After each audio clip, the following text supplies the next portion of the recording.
welcome to Soul Symbols. My name is Shelley. I'm a writer, an astrologer, and a card reader, and I'd like to welcome you to my channel. Happy Tuesday. It is How to Tarot Tuesday, and what that is it's a video blog series that I post every Tuesday, and what we do is we talk about one of the 78 card tarot.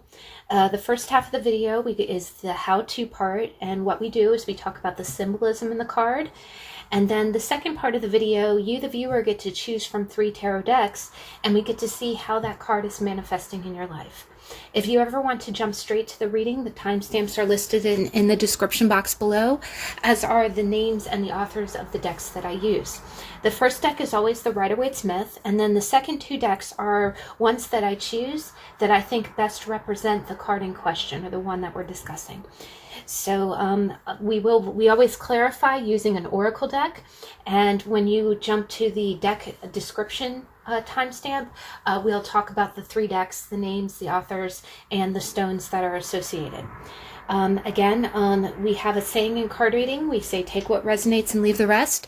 And again, if you ever want to jump straight to the reading part and skip the how-to part, the timestamps are all there, and it's a fast track. You can click on it and go straight to the reading part. Now, today is a very special day. Today we're going to be talking about the culmination of the sword suit, and I really am in awe, guys, and I'm so grateful for everyone who follows my channel. This has been a great journey, and what it is we only have one more suit after this. Once we get into the cups, we're going to be finished with the How to Tarot, and that's really mind-boggling to me. I can't believe, that we're this far along. We're 2/3 of the way, 3/4 of the way through the tarot, and so we're finishing up the sword suits with the King of Swords today. Now, to jump right in, the King of Swords is a very, very astute character. When you look at the traditional Rider-Waite-Smith card, you see a column of concrete behind him. His throne is very solid. It's very vertical, almost like the steel of his sword. And with it on the throne, you do see images that are similar to the Queen. You see images of a waxing and waning moon, and then you see pictures of butterflies, which mean that represent transformation. You see two birds in the background, which is very symbolic, and we'll get into that in a minute. And then you see a few stray clouds, but a mostly clear sky. You see the king in a front, an on-facing view, and he is holding a sword, but the sword is not completely upright. It's at a little bit of an angle. He does wear a crown and a cloak, but his dress is similar. He almost looks like a knight without armor, right? And then in the background, you see a very fall-like vision, a little bit of green, but a lot of orange. And then you see tall trees in the background. So when you first look at the King of Swords in the upright, the King of Swords means he represents truth in a masculine, mature sense. He is the apex of his suit. So he's the very last card of his suit. So when you see him, you think of someone who is the masculine, mature of mental activity. He's very intellectual, and he's comfortable in the world of the mind. The fact that you see 2 birds in the distance, and actually it's really quite interesting. When you look at the Knight of Swords, you see a cluster of birds that look sporadic, like they look like they're breaking apart, like they have they're not in a V, so they're not going the same direction. They almost look kind of scattered. And then when you see the Queen of Swords, she has 1 bird in the distance. So definitely when we get further into the discussion of it, we're going to talk about how the King of Swords interacts with the Queen of Swords. So we'll talk about that. But usually the 2 birds kind of mean that. And with the King of Swords being an air sign, he could definitely be a Libra Aquarius, or Gemini. And if he is a Libra male, that does usually mean partnership. It means balance, right? And we'll get to that in a minute. But this man does not wear his heart on his sleeve. Him being the mature masculine of the suit, it means anytime you see a queen of a suit, she means that she's in her receptive, nurturing energy of the swords. With him being a king, he's more in the yang. He's the initiator of mental energy. So definitely he's a very intelligent person. He's not someone who wears his heart on his sleeve. And the reason being is because he's had experience, right? He's of the mind. He's of the intellect, right? So it's always mind over matter. It's someone who uses thought really creatively. We talked about in the Queen of Swords how she nurtures by opening up your mind. The King of Swords is very much like that too, except he does that in a very fatherly way. It's not as soft. He's not gonna he's not gonna handle you with kid gloves. He's a straight talker, but he gets to the point. There's no murkiness with him in the way that he speaks. He grasps information very quickly and concisely. Like he's a quick learner and he understands well. A lot of times this can be the CEO of a tech company or someone who's a very seasoned person with technology. He can also be a lawyer or, because he represents law. There's another great reader here on YouTube. Her name is Jess Puckett. She goes by the Chaos Witch. And she described the King of Swords as being the defender of marriage. Because when you think about it, the Libra sun sign represents relationships, right? And the other thing is with the King of Swords, it's almost like the defender of that. He's the defender of what is truthful and what is right. So this also is someone who will tell you the truth. Sometimes they don't sugarcoat it, but they're not as blunt as a knight.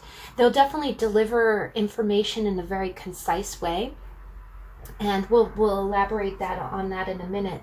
But whenever I see him as a defender of marriage, I usually see that as someone who is adhering to the sanctity of marriage.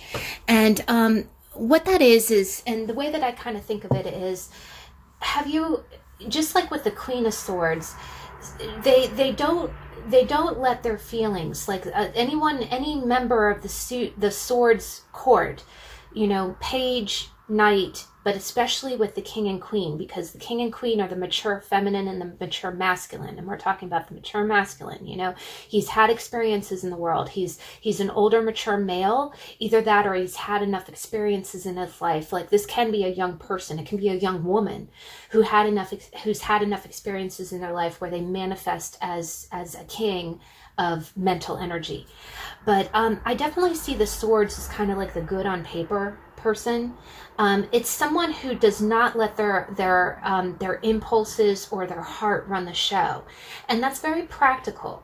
Now, it definitely gets a cold reputation because when you think about it, I'll come out and say it. When you see the King of Swords, when I see, and just like, the Chaos Witch said, the defender of marriage or the defender of the sanctity of marriage, this is the person, when you see it, like the Queen of Swords is like an echo of justice. We talked about that in her How to Tarot.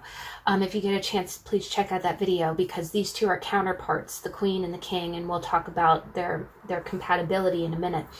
But the King of Swords, what it means to defend the sanctity of marriage is a lot of times it's putting your heart on a shelf to say, I committed to this person and that's what I'm going to do. It's like a sense of duty, right? And it is in a sense being like a judge or being like a lawyer. It's like saying, okay, I'm married to somebody. I can't just up and leave those responsibilities. Even if my heart is pulling me towards something else, even if I have, fire in my chart where I think, oh, look at that new opportunity. That would be so exciting. Let me go after that. Not with the King of Swords. The King of Swords is going to say, I made a commitment to someone. I'm legally bound to that. I'm going to do my duty, right? to put it in kind of a semi-modern context, and I'm definitely not defending it, but if you're a fan of the new Netflix show, The Crown, it talks about the royal family, and they've really revisited kind of a touchy subject when they talk about the marriage between Prince Charles and Lady Diana Spencer, or Princess Diana. And what happened was that was a legal marriage, right? That was a legal marriage. And when you look at royalty, and again, there's been some spotty, the royal family has come under scrutiny, because it's funny, some members of the royal family have been so bound to duty that they do what's right regardless. And that's King of Swords energy. But then there's some members who really buck the system and said, I'm going to go with my love. So if you are fascinated by royal history, I'm just going to throw out a few examples. I'm just doing this in an example context because royalty, kings and queens and knights, it's kind of in the same vein. But when you think about it, Queen Elizabeth I is a lady, and she married, his nickname was Bertie, but he later became King Edward, She was very bound to duty. She was very dutiful, and she's the queen of Queen Elizabeth II, who is the current Queen of England. But Queen Elizabeth I had a lot of dignity about her. She was bound to marriage. She believed in... so the other thing that I think is when you see the King of Swords, it means, okay, if I get married, that is a commitment. I don't take it lightly. If the marriage does, if I'm having fights with someone, that makes no difference. I'm going to put my heart on a shelf. I'm going to stay married to this person, right? Marriage is forever. It's not, let me just bail the moment that things get tough, right? So when you see the king in a reading, it can be that kind of attitude. It can be, okay, I committed to this. I'm not bailing. It doesn't matter how, miserable I am. I'm going to stick this out head over heart, right? And then another good marriage you see is Elizabeth II to Prince Philip, right? And also Prince William to Princess Catherine, even though I think that's a very loving marriage. I don't see any flaws on that. But it's those really strong commitments that say, okay, even when this person is irritating the holy heck out of me, I'm married, right? And I'm going to stick to that. But then there's examples of like the King of Swords in reverse, which would be, I'm staying married because I committed to it, even though I'm miserable and I want out. And when we get to the King in reverse, we'll talk about that. But the other thing is that a lot of times it can come across as kind of cold because, this person can be a little bit of the tough love person. This person doesn't show a lot of emotional demonstration. Their love language would be verbal words. But the other thing is that they can be very reserved in what they believe. Just like with the Queen of Swords, she's a great adversary because she's emotionally the Queen of Swords is emotionally bound to what she believes. She's well educated, so like if she has an opinion about something, there's a lot of information, there's a lot of study that she's done that backs that up. The King of Swords is like the very top octave of that energy. If you go up against him, he is like a freaking lawyer, and most of them are lawyers or politicians, and we'll get into that in a minute, where they have all of the data about it. But it's almost like they can kind of shut you down real quick because they have all that data. And but in the upright, I don't think this person is trying to cut you down. And again, we'll get into that in a minute. He's not queen energy, like he's not nurturing in the way that he does things, but he will educate you, and he'll do that in that father figure patriarchal way. And we'll elaborate that on just a second. So, he cuts through confusion and fog. He applies logic to things. He has a lot of mental ambition. So again, you definitely see this in the lawyer field. You also see this in politics. When somebody, there's a great saying in politics, when you have to debate with someone, and again, this person's a great debater, he can come to the table. So this can be a president, it can be a CEO, it can be someone who deals in technology or public relations. He can be a news anchor, but it's the king is pretty high up there. It's usually like a CEO or someone that you report to.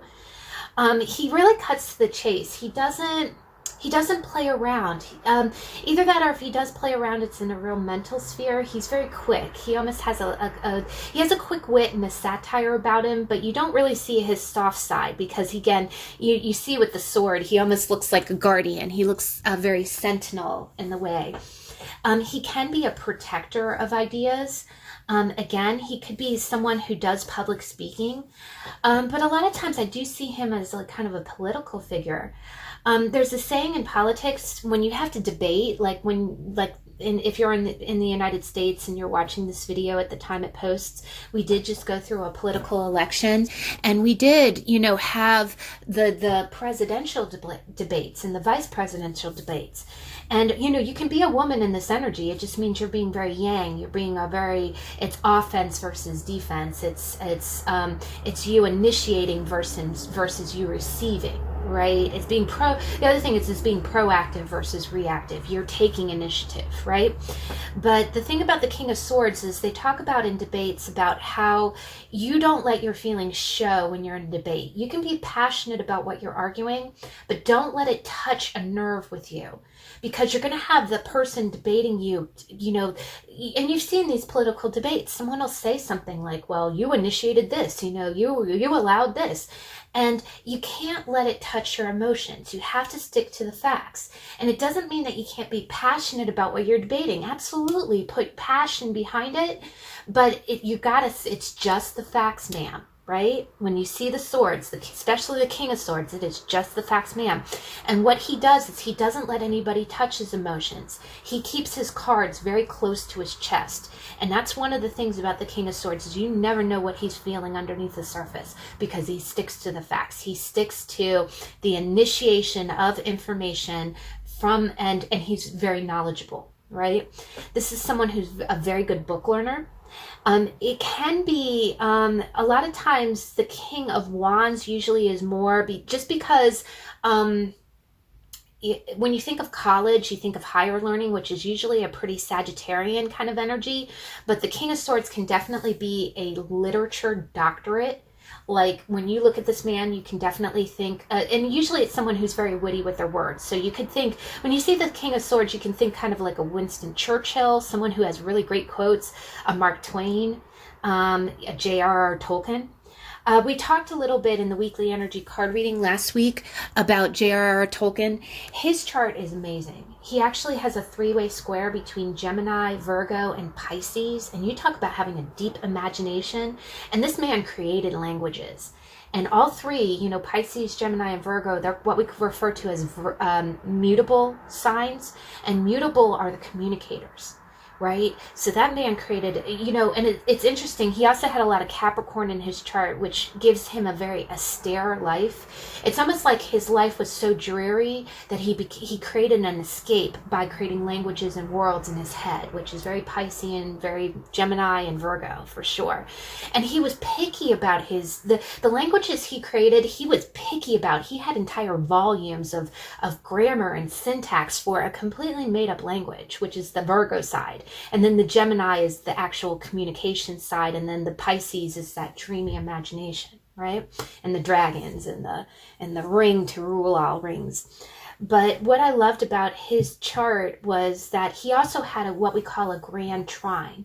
And in astrology, just to put that hat on for a moment, a grand trine is when you have all three signs of an element in your own chart. And J.R.R. Tolkien had that. If you can even Google it if you want. You can say J.R.R. Tolkien Astro, A-S-T-R-O, chart, C-H-A-R-T.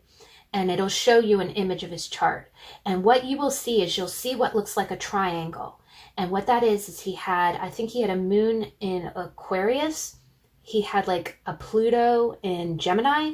And then he had a placement, and I think it might have been his Venus. I don't know. He had a lot of Capricorn, which means a hard life. It means it's a Saturn placement. But he had a third planet in Libra. And what you see all three. That is cardinal, fixed, and mutable all in one chart. And it is extremely, my sister actually has that in her chart. And she is very good with words. And it's one of those things when you have a grand trine, you can initiate an idea, you can follow it through, and you can communicate really well about it. And the King of Swords, again, he's all three elements. He can be Aquarius, he can be Libra, he can be Gemini. But what it is he's very, very knowledgeable, and he can definitely be that PhD of literature. Either that, or he can be a very prominent writer.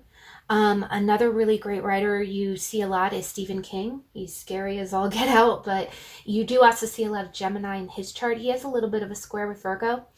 The one beautiful thing is that the King of Swords can be one of those best-selling authors. There's a great book from Stephen King that's called On Writing. And he really does have, just like the King of Swords, when you write, if you cut to the chase, the difference between a really seasoned writer and a more novice writer, and if you read the book On Writing, it's basically, it's half biography and half tutorial on how to write well. And it's very well done. And it's very well done. And it's interesting. Stephen King is pretty modest. He did have an austere beginning to his life. He was married and he was working odd jobs. He actually cleaned laundry and was a janitor, which kind of comes from if you see a lot of parallels. He was writing Carrie at the time that he was mopping floors and cleaning bathrooms, believe it or not. But one thing that you can kind of see, one great thing in On Writing that he talked about that really stuck with me is that he talks about cutting out unnecessary verbs or action. Like if it ends in ing or if it ends in ly, adverbs and all those, well, he was walking, they were this, they were that. Cut out anything that ends in ly or ing, make it present. Don't make it they were or it was, not past tense. Present tense. You are in the present, right? And that's what the King of Swords does. He cuts to the chase. He cuts through confusion. He gets straight to the heart of the matter, and he's a very good counsel for that too. If he is legal counsel, or he can be just a father or an uncle who always gives you really honest opinions about things. It can be great business advice. It can also be great diplomacy. Like this, just like the Queen of Swords, the King of Swords can really diffuse a situation with few words. Like he walks in the room and it's like everything calms the heck down. These can be generals. Again, with the sword, it can be a general. I've said before in other videos, usually, every sign has a parallel, and the parallel to Aries, which is like kind of the god of war, and the god of Aries are real strong. They are strong leaders. You see them a lot. You see a lot of Aries people in the military, but it's amazing how you see a lot of the generals are usually Librans. And you would think, okay, Librans are kind of fashionable. They get a label of being a little bit soft. But the thing about Libra is the reason that they appreciate peace is because they've known war.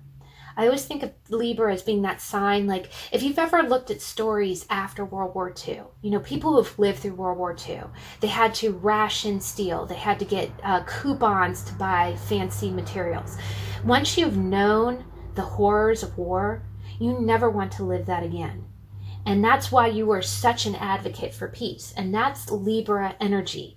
And that's what you see when you see King of Swords. You'll see decorated. I think of the King of Swords, you think of like the Attorney General or the head of the Military Defense Department. You see the generals in the Pentagon, right? That's what you see. And what it is a lot of these men have scars. They've been to war. They've been on the front lines. That's how they became generals, right? They were corporals once, right? They've gone through all the ranks and they know the importance. The other thing is that's where the two birds come into play. They know the importance of communicating, and they know the importance of peace. Now, the other thing is when you see the King of Swords in a read that talks about conflict, he'll be the first person. He's not a pushover. He's not going to roll over. The other thing is if you see the King of Swords in a read where it's asking for you to take action or it's asking for you, this person is going to know exactly what to freaking do. Because they have known war and they have known peace, but if someone's not being peaceful, if they have to go to battle, you better believe you're not going to win. And I'm sorry, that's why they're generals, is because, and as we get into the middle deck, we're going to talk about that. And actually, let's go ahead and move on. The other thing is that they are very articulate. They can communicate ideas very, very quick. The other thing is they're very stimulating conversationalists. They like to talk about different subjects. And they're not small talk people. that's the other thing, is when you start talking to them, it's usually someone who gets you really engrossed in kind of a heavy subject, but then they'll wrap it up very articulately, and they'll be like, oh, it was good talking to you. And you're like, oh my God, mind blown, right?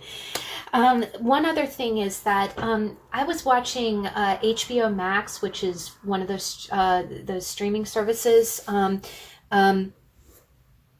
really love the TV show Selena plus Chef. And as I was watching that show, I got sucked into another show that's by Ridley Scott. I know, like, it's a sci-fi show by Ridley Scott. How cool is that? But it was called Raised by Wolves. It is called Raised by Wolves. And one of the characters, I won't give away the plot. If you get a chance, check it out. It was pretty good. It was weird, but it was good. But there's a character, an android called Father. There's Father and Mother. And it was really, oh my gosh, that was an analytical show. That was definitely a cerebral, it gets you thinking, right? It gets you thinking. And I love shows like that. But there's a character called Father in that show. And what he would do is he would crack jokes. And some of them were dumb jokes, but some of them were really witty. That's the other thing that I get from the King of Swords. Sometimes it can be someone who diffuses the situation with humor. The other thing is when you have a King of Swords next to a Queen of Wands is usually a really strong Leo energy, and sometimes Leo can get a little prideful. And what I kind of see is that anytime you see that kind of couple, air and fire is compatible, but usually when a Leo or a Queen of Wands energy really, because a Queen of Wands can also be Aries, right, which is a little bit of that balance. Sometimes when someone gets a little insulted, the best way to bring them down, or the best way to get them back into communication, to ease someone when someone's on the defensive, the best way to ease them back into cooperation is to get them to laugh, right? And believe it or not, the Queen, if you have a Leo woman, the two best people in the world that can get her to lighten up is either a Libra man or a Sagittarius man, because the Sagittarius are the communicators of the fire suit, and they're bouncy. You know, they'll kind of they're a little bit like the jester, but the King of Swords is definitely he has that sharp intellectual humor, and it is psychological. Now, as we move to the second deck, I went with the Anna K Tarot, and I love this king. I knew for a fact he was going to be in the How to Tarot. But what you see is you see the clouds in the background, and you can tell he's in his kingdom, right? And he's playing chess, right? He's playing a game of chess. So that is definitely the second meaning of the King of Swords in the upright. He is strategic. And when he's in the upright, it's the good expression of strategy, right? Just like a general, just like a lawyer, he's plotting out his steps, right? The other thing is that he is a mature masculine. In this deck, he has armor, right? So this is not his first rodeo. He knows what to do, right? So a lot of times it can be him planning out his strategy.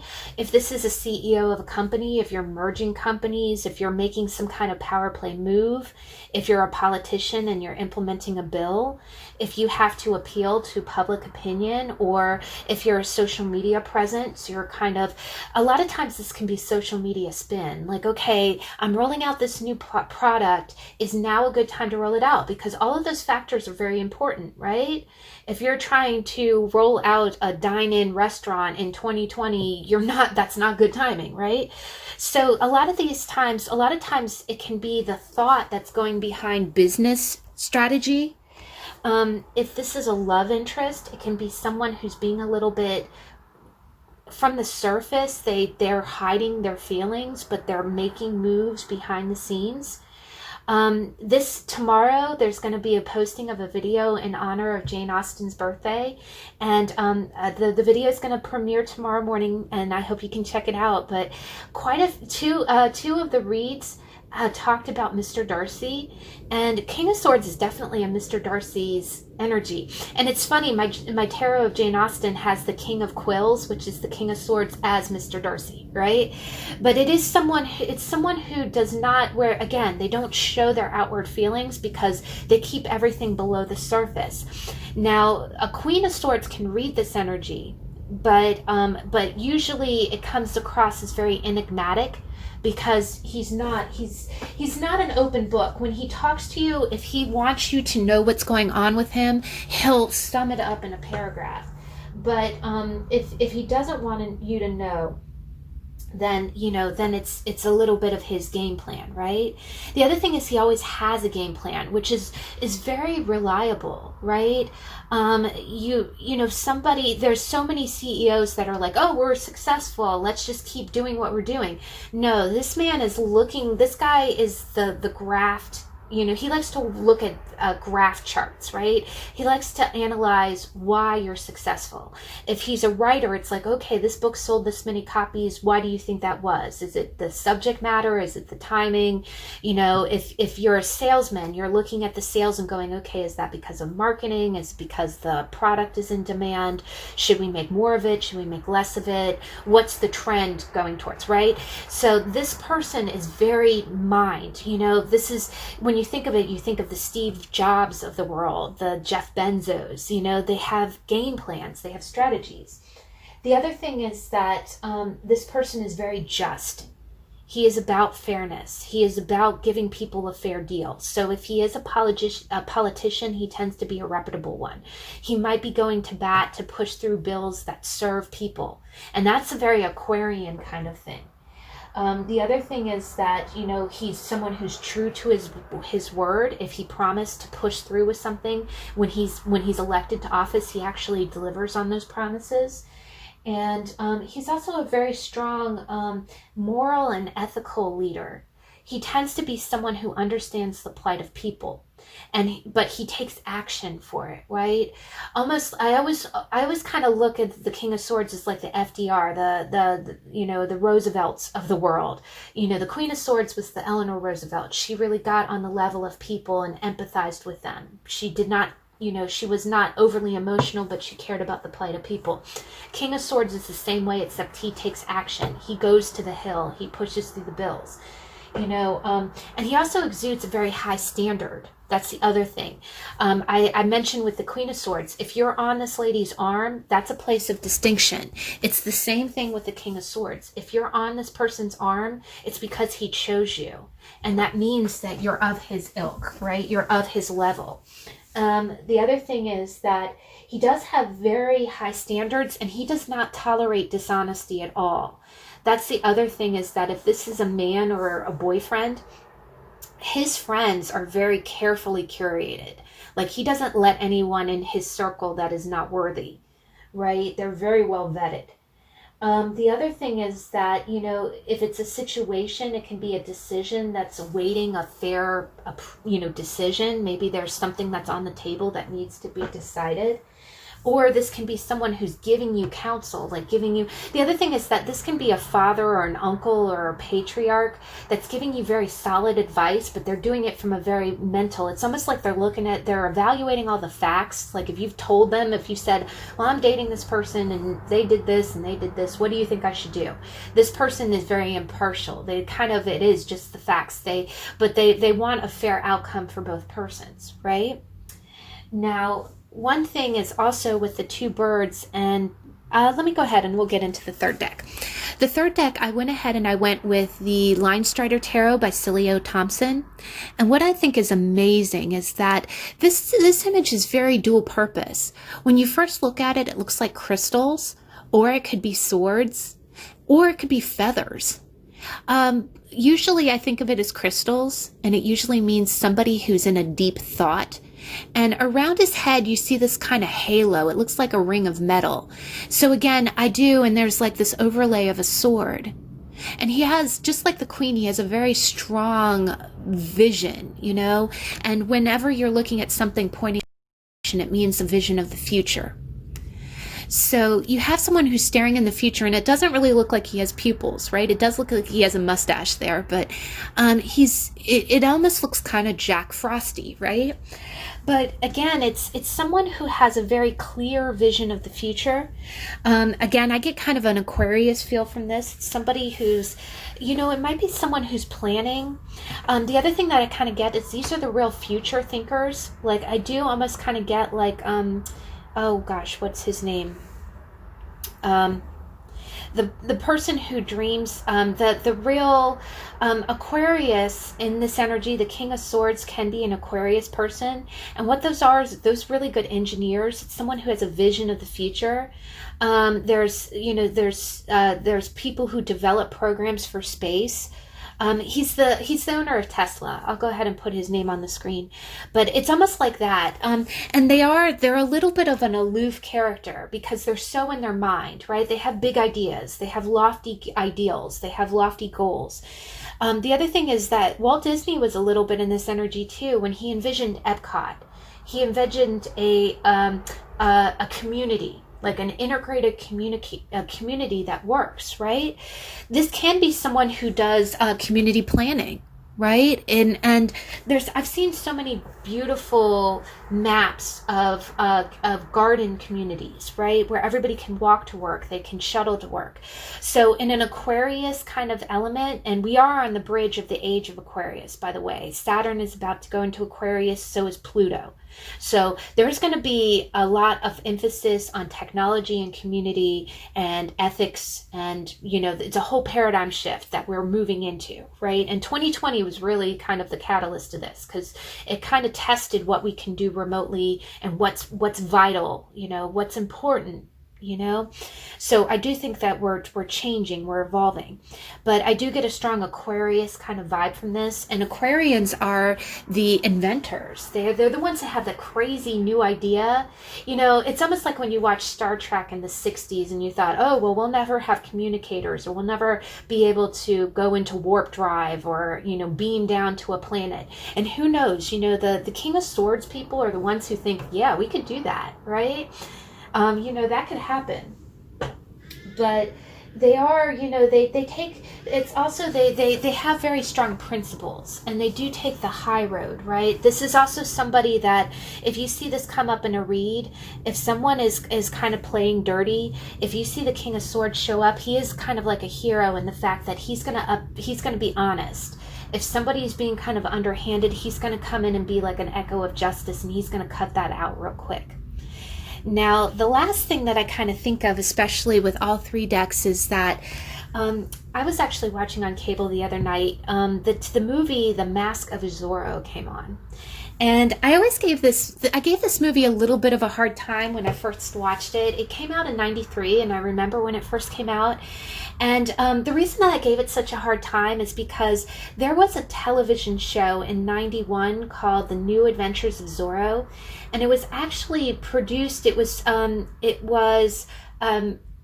distributed by New World Media, and at the time it was the Family Channel.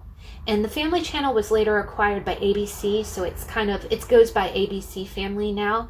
But it was a really great show. It went on for 3 seasons, and I actually hunted down the DVD on eBay, and I proudly own that DVD set. It starred Duncan Regar and Patrice Martinez. And it breaks my heart. Patrice Martinez, I actually learned she passed away 2 years ago, and she was only in her 40s, or she was young. And oh my gosh, God rest, because she will always be Victoria Escalante to me. She was my hero. But I loved that show. And what it is Zorro, when you look at the King of Swords, he's such a Zorro character, right? You think of wielding the sword, right? And what it was is like, Zorro is like, it kind of evolves. Zorro is almost like a second evolution of Robin Hood, right? Robin Hood was the England, Scotland, English version of a hero who would don a mask and, take from the rich to give to the poor, and who was the defender of the disadvantaged. And that's definitely a King of Swords concept. But what I loved about it is Zorro came around. He was a character that was created by Johnston Macaulay in the 1920s. And it was a serial it started off as a serial where it was a series of short stories that were published in magazines and newspapers. And Zorro really took off in popularity. It was the height of the popularity in the 40s and 50s because Disney picked up the Zorro name and did a black and white series. But what I loved, the Mask of Zorro stars Antonio Banderas and Anthony Hopkins. And I watched this movie the other night. The reason I didn't give it so much credit back in '93, and it wasn't that it wasn't a good movie, but I had watched the series on the new Adventures of Zorro first. So I was very partial to that. And I love the storyline because Duncan Regar was a perfect Zorro. And for the record, I love his birthday because we're born on the same day, so he's a Libra man and knuckle tap. But he in that series, he was Don Diego de la Vega, you know, hot as all get out. And I actually named my car after the horse. It's Tornado. In the movie, they call him Tornado. It's not Tornado, it's Tornado. And my car is Tor because he's a dark gray and he's my black horse. But the New Adventures of Zorro, I love the plot of it because it had Don Diego de la Vega going off to Spain and learning swordsmanship from a master in Spain. And then his master dies, and then he comes back to California. And if you look at the 1820s history of California, there was great political battles. And when you think about it, King of Swords, great political battles. Mexico was really fighting to be its own independent state. And then the United States was infringing. And then of course, if you read the history of General Santa Anna, you know, there was a lot of political unrest. And Californians and Mexicans, they wanted to own their own culture. They wanted to own their own place in the Eastern Shore. And then, of course, you do have a subplot, which is very true, of gold being in the Western, you know, United States. So, but the movie, The Mask of Zorro, really played into that. But what I loved about the series is that Diego de la Vega was the perfect Zorro because he had the cave. And honestly, Zorro is the precursor to Batman. Batman is completely based on Zorro. But Zorro is about Hispanic culture on the Eastern Coast in California in the 1820s. And Don Diego de la Vega had two sides to him. And you think of a sword, you think double-edged sword, right? You have one persona as a nobleman, as a don, right? And another persona that dons a mask and protects people at night. And the original New Adventures of Zorro, I highly advise. If they ever play that again, I think ABC Family has the rights. Fantastic show. I had the DVD. I'm probably going to watch it when I finish this video. But I love the fact that Don Diego de la Vega had to act like a fop. He had to act like a spoiled rich man in the present during the day, right? And in the daily series, in the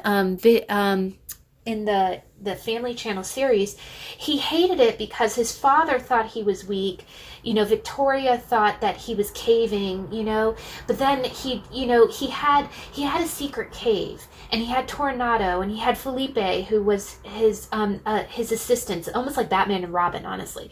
But he also knew science, and he uses chemistry in that show to help him, right? It was a great show. And he chafed between him having to pretend like he was weak in his, you know, he had to pretend like he was spoiled and privileged in order for people to not catch on that he was Zorro. But then at night he would get on the horse and go, you know, save the day at night. And it was just a great show. I also like the fact that the army was not really his enemy. It was just someone he had to kind of do battle with, and he never really hurt anybody. But he did have to fight, you know, corrupt political leaders that were trying to undermine the will of the people. Now, Mask of Zorro was very similar, and I did enjoy it. I watched it again in a new perspective, and I was very grateful because Anthony Hopkins did a great job in that role. And when you think of the King of Swords, that's what the King of Swords does. Like when you think of a knight coming up against, like in the Queen of Swords, we showed the knight, you know, coming up to the queen and her diffusing it in a real feminine way. When you see the knight come up against the king, he is not going to handle it the way the queen would. Like, he's not going to be like, okay, calm down. Oh, hell to the no. He's going to be more like Anthony Hopkins, Don Diego de la Vega in The Mask of Zorro. He's going to be like, you know, one person swinging their sword around, and he's going to be like calm, patient, and with one swipe, he's going to knock the sword out of your hand.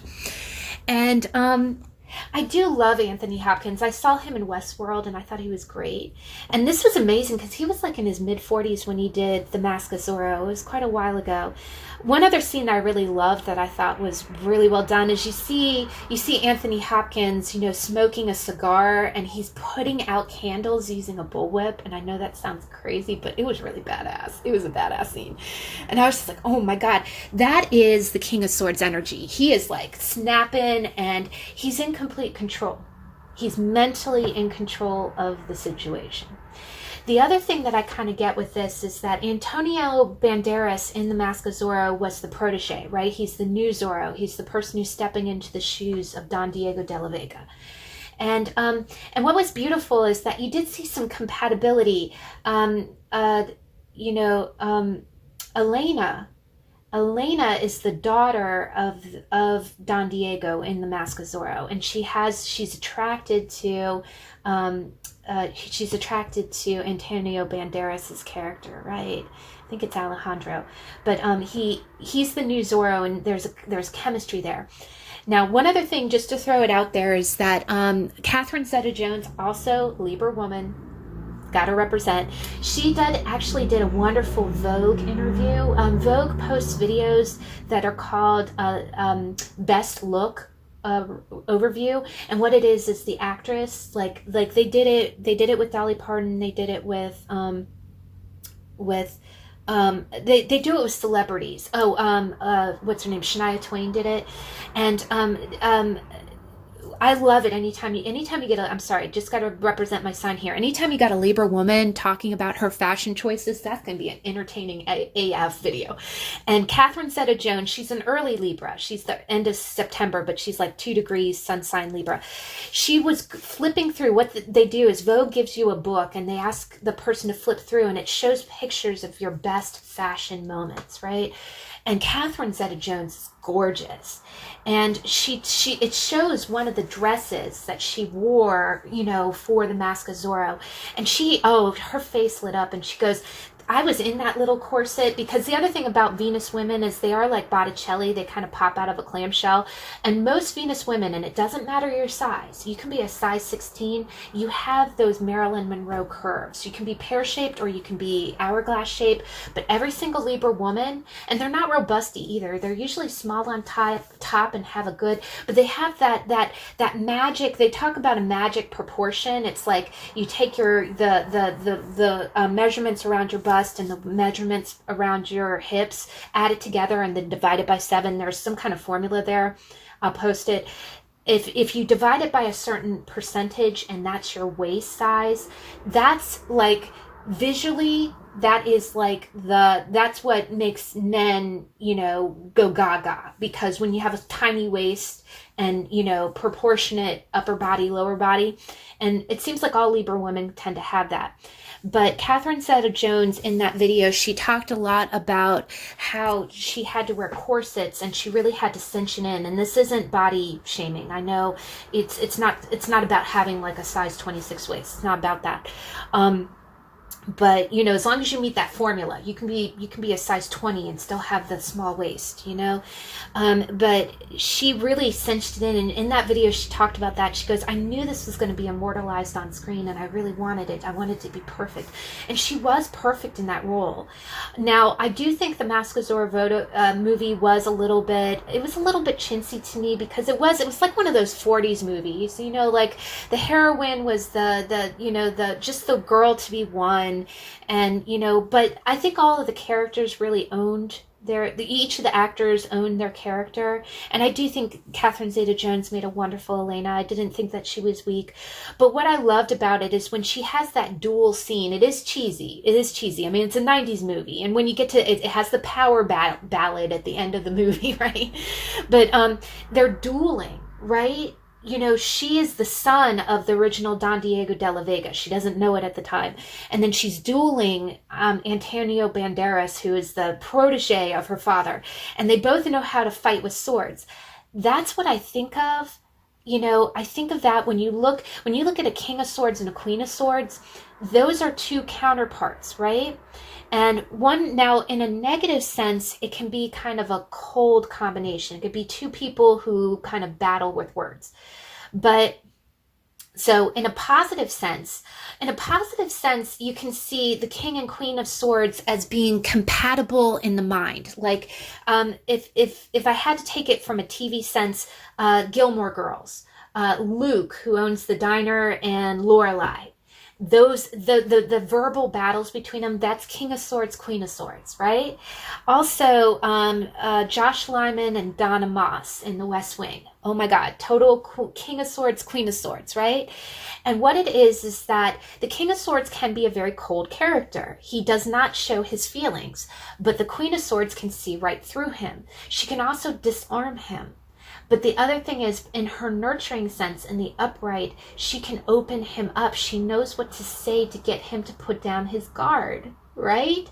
The other thing is that when he's being a jackass, she's the one person that can be like, you know, I remember one time my dad had a lot of Virgo in his chart, and I actually have a late Virgo, early Libra mouth. My mouth is my mouth is conjunct his entire chart.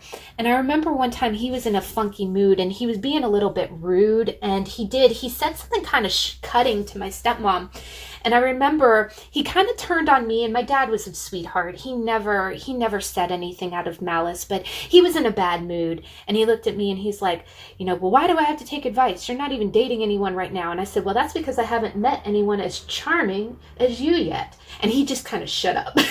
And it was like me and my stepmom just really took a step back. It was like King of Swords and Queen of Swords. It was like, you know, it's like someone whipping out a saber and thinking that you're not gonna fight back. And so sometimes if you see the King of Swords and Queen of Swords, it can be that situation. It can be your mother who's like totally stepping up to your father because he's got his head wedged, right?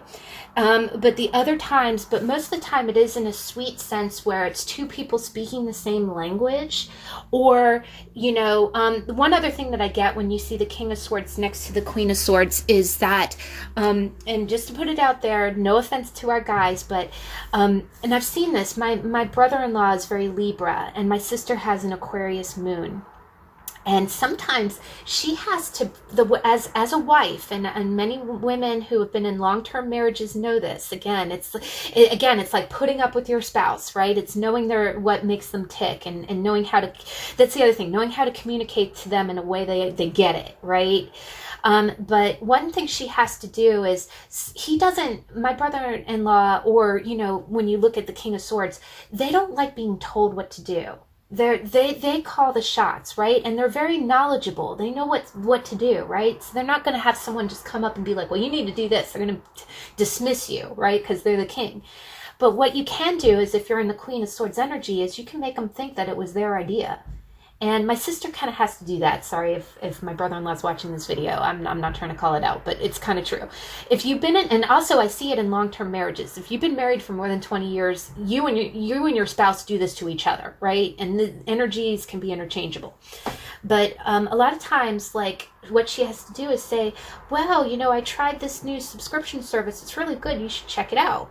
And then you kind of gently nudge them. And then, you know, 3 months pass and they've been using the service and they're like, hey, honey, look, I tried this new service.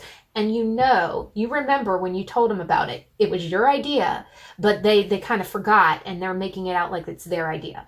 That's kind of like a King of Swords, Queen of Swords compatibility, you know?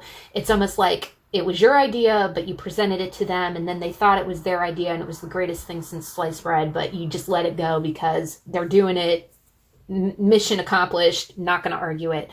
That is kind of the dance, you know. The other thing is that the Queen of Swords can be the person who calls the King of Swords on his BS, right? She can be the one you're being harsh. Mellow out, right?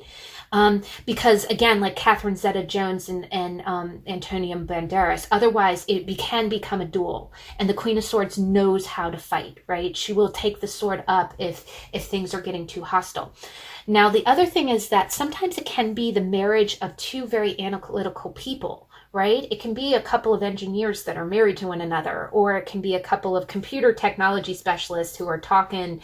The other thing that I kind of get is this is somebody who's a stickler for details. Maybe you both play D&D and you speak each other's language.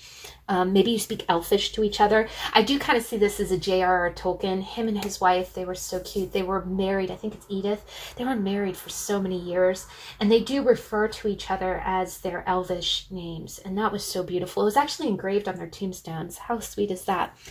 Now, one other thing, though, is the King and Queen of Swords can be those two people who are in the marriage because they are married and they have to be, right? It's like by law. Right? And we'll get to that when we get in the reverse. But when it comes to situations, it can be a legal situation. It can be something that it can be a love situation that you just need advice with because you don't want to get hurt. So you're keeping in that strategic game plan. Sometimes it can be you really up in your head. It could be plans that you have for the future. If this is in a career sense, maybe you really do have like a new world vision, either in an Aquarius sense where you want to help people or you have a future in law. Or it can just be someone who's really got their guard up or who's really not, keeping, someone who's being a little aloof. Now, the other thing that we get is that, it can be someone who resents limitations. Again, it has to be their idea. Or it can be someone who's just a little unemotional. Sometimes it can be the cold father or someone, you do see this as the father who is more into engineering. Sometimes it's just the temperament of the person. It doesn't mean that they're unloving. It's just this tends to be the father who knows how to express themselves, through words, but they don't know how to comfort a crying child, right? They're just not used to that. Either that or this can be the man who didn't have a lot of, that knew a lot of hardship growing up. Like they didn't get a lot of love or care. So in their adult life that they're a lot more cerebral, they're those crystals on the brain, right? They care about, action and thought, either that or this can be someone who's all thought and no action, someone who's really kind of caught up on what their game plan is. Now, it can be a doctor, because the other thing is that the sword can be a surgeon, like a scalpel, or it can also, when it represents a person, it can be a police officer, because they uphold the law. Right? The other thing is that a lot of police officers, and I know they get a bad rap, but every police officer I've ever met has always been very careful to be protective of both sides, right? Both sides of the argument. I've had disputes with people where I had the police come out and I had to be like, well, this is my side. And the police officer I talked to was very compassionate to the plight of the other person as well. So they don't take sides, right? The other thing is my stepfather is a 30-year retired police officer. And it's so interesting. Anytime he looks at something, he looks at both sides. Like he doesn't take a side. He's totally impartial, almost like a little judge, And so when it's in the upright, a good, honest police officer will show up as the King of Swords because he is protecting the honor of both people involved, right? He's doing what is fair and moral and ethical. The other thing is that it can be somebody's father, or it can be someone who really looks before they leaps, right? So sometimes this can be a CEO or someone who, I always think of the expression cautious optimism, right? This is someone who wants to make sure that all their ducks are in a row before they take any action. But, so let's go ahead and we're going to talk about the king in reverse. And OM goodness, when you see the king in reverse, this is a little bit of a scary card. You think the queen in reverse is scary, the king in reverse is pretty darn scary. Because usually it means that it is someone who is calculated, who is going to take it's a power play, right? And this card really plays into it. If you see this card in reverse, this is someone who is strategically making plans to take you down, and they don't care if it's ethical, as long as it reaches the ends. And a lot of times it can be verbal, it can be legal. This can be the sign of a bad cop, like someone who's using their authority to take you out. And just to throw it out there, in the weekly energy card reading last week, the second deck, the Everyday Tarot, I was hesitant to say it, and I won't do that again, because anytime I see it, I'm just going to tell you. But in the first position, the beginning of the week, for this week, I think it's the 12th through the 19th. But this last week on Saturday, the weekly energy card reading, it was the second deck, first position, beginning of the week. We had the King of Pentacles, and underneath it, we had the King of Swords in reverse. And I said it in that video. If you're watching this video, because I mentioned it in that other one, what that can be, and what that can be is that the King of Swords is when you see it that way, which was what it was, is it was the King of Swords in reverse as the root, and it was the King of Pentacles above it. So the manifestation, what you were seeing, or what was actually being shown to the world, was the King of Pentacles in the upright, but the root of the situation was the King of Swords in reverse. When you see that, that can be someone who wants to appear as if they're helping you. They want to appear as if they're stable. They want to appear as if they're out to be your rock. But really, they have ulterior plans. There's a reason for it. And that is Danger Will Robinson, because what that can be is if it's a baby daddy situation, or if it can be a father, it can be an uncle. It can be someone who'd be like, yeah, here, I can help bail you out. Here, I have money to help you. But they're messing with you, right? There's an ulterior motive to why they're seeming so stable. Right?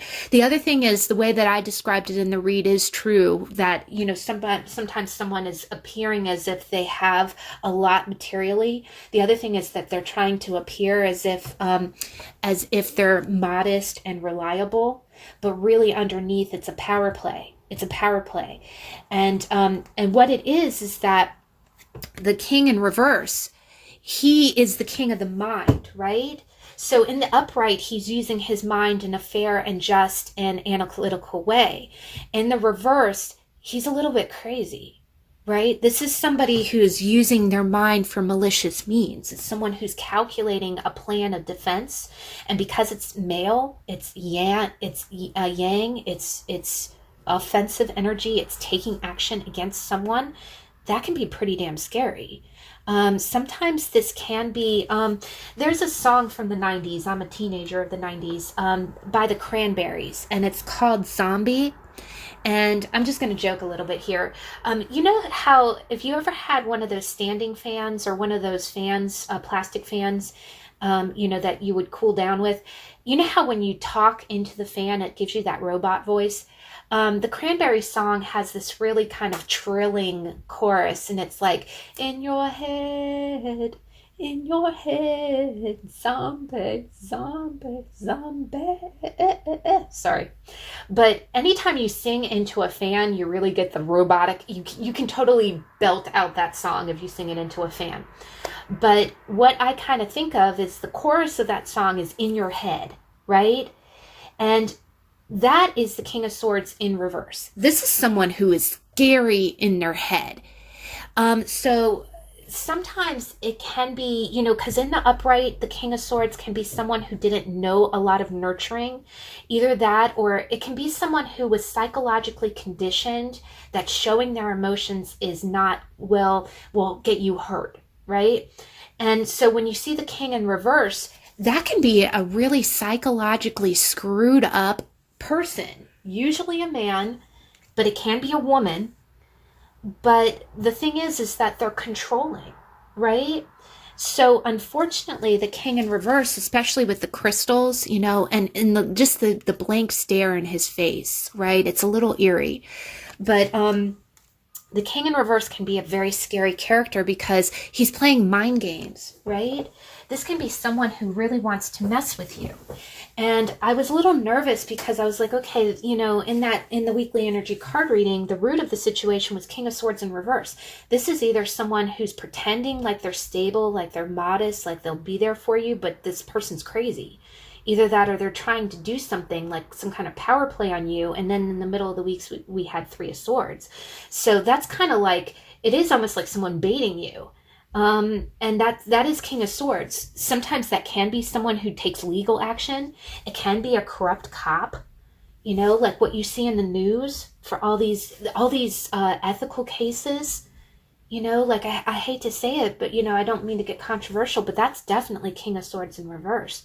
The other thing is that it can be someone who's just so emotionally detached that's a little bit psychotic.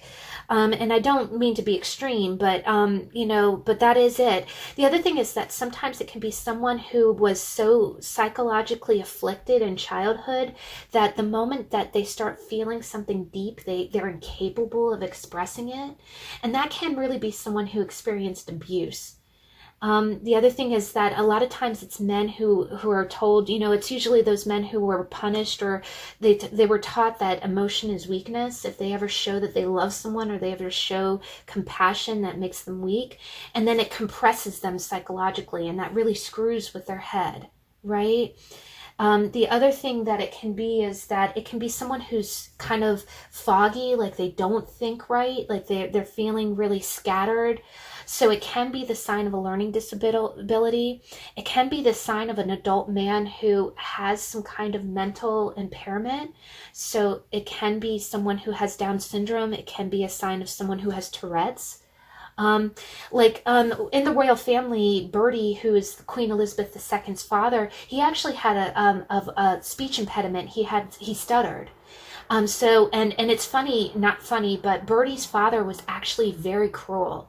He, and not to call out the royal family, but if you watch the history of it, Bertie's father, he insisted on having his children be in fear of him. He thought that's how regulation of the family worked. He was the king in the sense that you don't question me. And he purposely kind of instilled fear in his children, and that's very psychologically abusive. And the other thing was, Bertie was the one of 9 children. So, and he was the second son. You know, he didn't anticipate becoming King of England, but he did. He stepped into that role. But it can be, so in the reverse, it can definitely be scheming. It can be exploitation. Somebody can be exploiting someone. Someone can be being really cruel online. It can be a shark lawyer. If you see this next to Pentacles, it can be a loan shark or someone who's embezzling money. It can be extreme sarcasm or grandiose behavior. It can be someone who's just, you know, again, on social media being an unholy jackass. It can be ruthlessness and accusation, you know. It can also be really extreme injustice and cruelty. Sometimes it's overcaution. It can be the analysis paralysis where you're thinking so much. The other thing is that it can be legal problems, like someone might be having legal problems, and that can be another interpretation in that weekly reading. You know, maybe someone's having legal problems, but they still want money. The other thing is that a lot of times if it's a man in that energy, they're just trying to make it look like they have all their shit together, but underneath the surface, they really don't. A lot of times it's just being really cold as ice, like they're not showing you anything. They're not letting you in. And that's really harsh.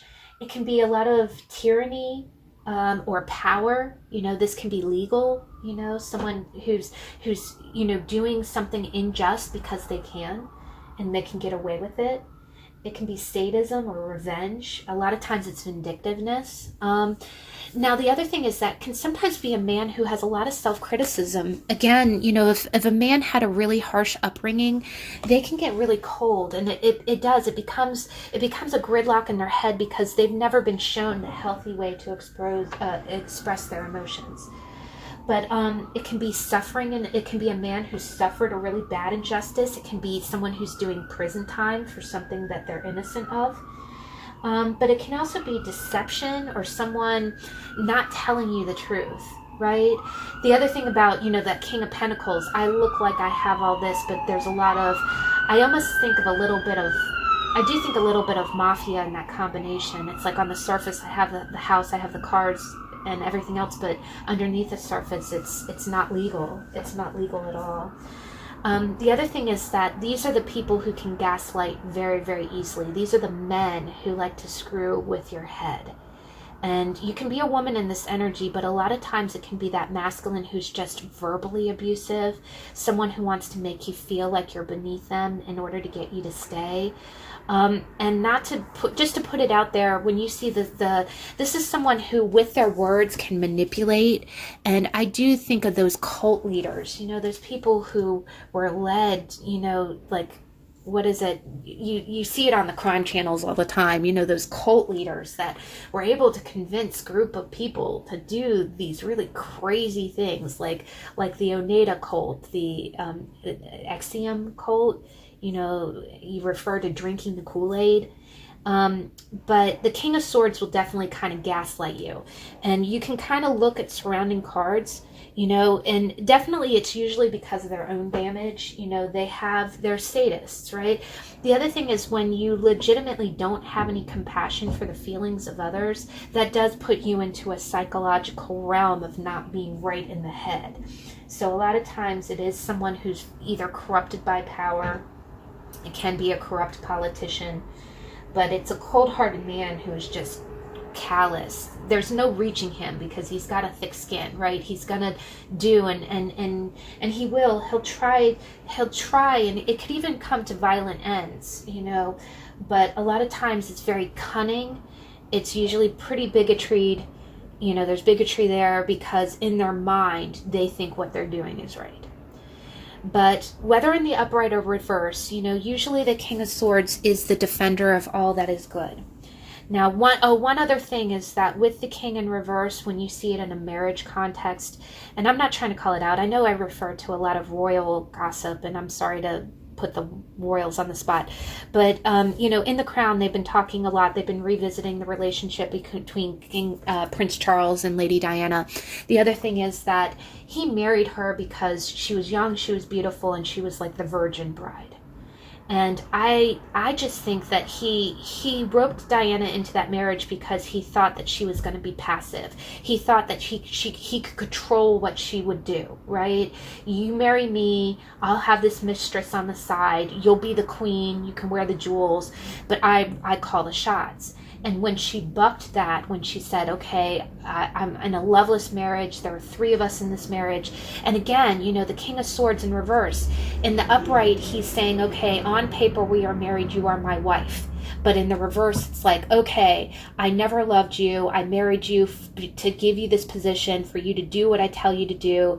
But all the decisions are mine. Again, it's him having pretty much no feelings for the way she feels for the sanctity of marriage. But we're going to remain married because it's our duty. And as long as, you know, in the public eye, we look good. And that's the other thing, in the public eye, right? Swords, you know, perception. You know, a public perception. In the public eye, we look like we're married and happy, and that's all that matters, and you just put up with it, and I'll see Camilla on the side. But that blew up in his face, and in Charles' defense, I do believe that he says that he did not become unfaithful until his marriage was falling apart. And I do believe that's true, but why did you enter into a marriage of convenience or for, you know, of duty if you didn't genuinely love this person? Because that is head over heart, and that's pretty callous, right?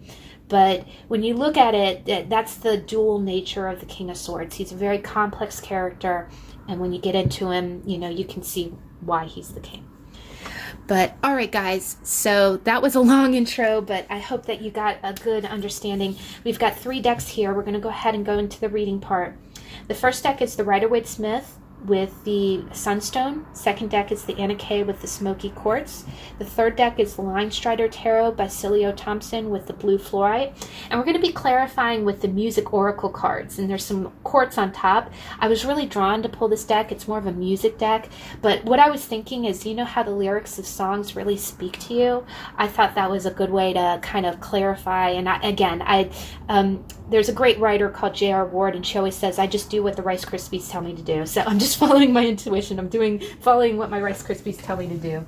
So we're going to clarify using that deck. But please choose from your intuition. If you need more time, please pause the video, and I'll see you in a minute.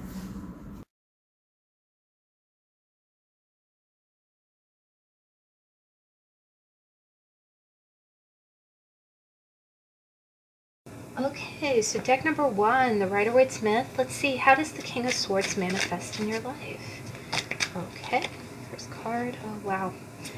Middle current energy. Wow. 2 9s.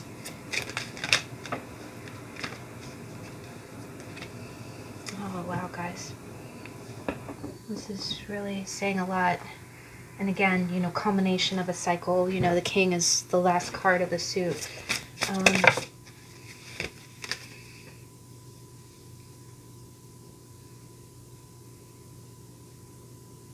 Wow, that's really powerful, guys. All right.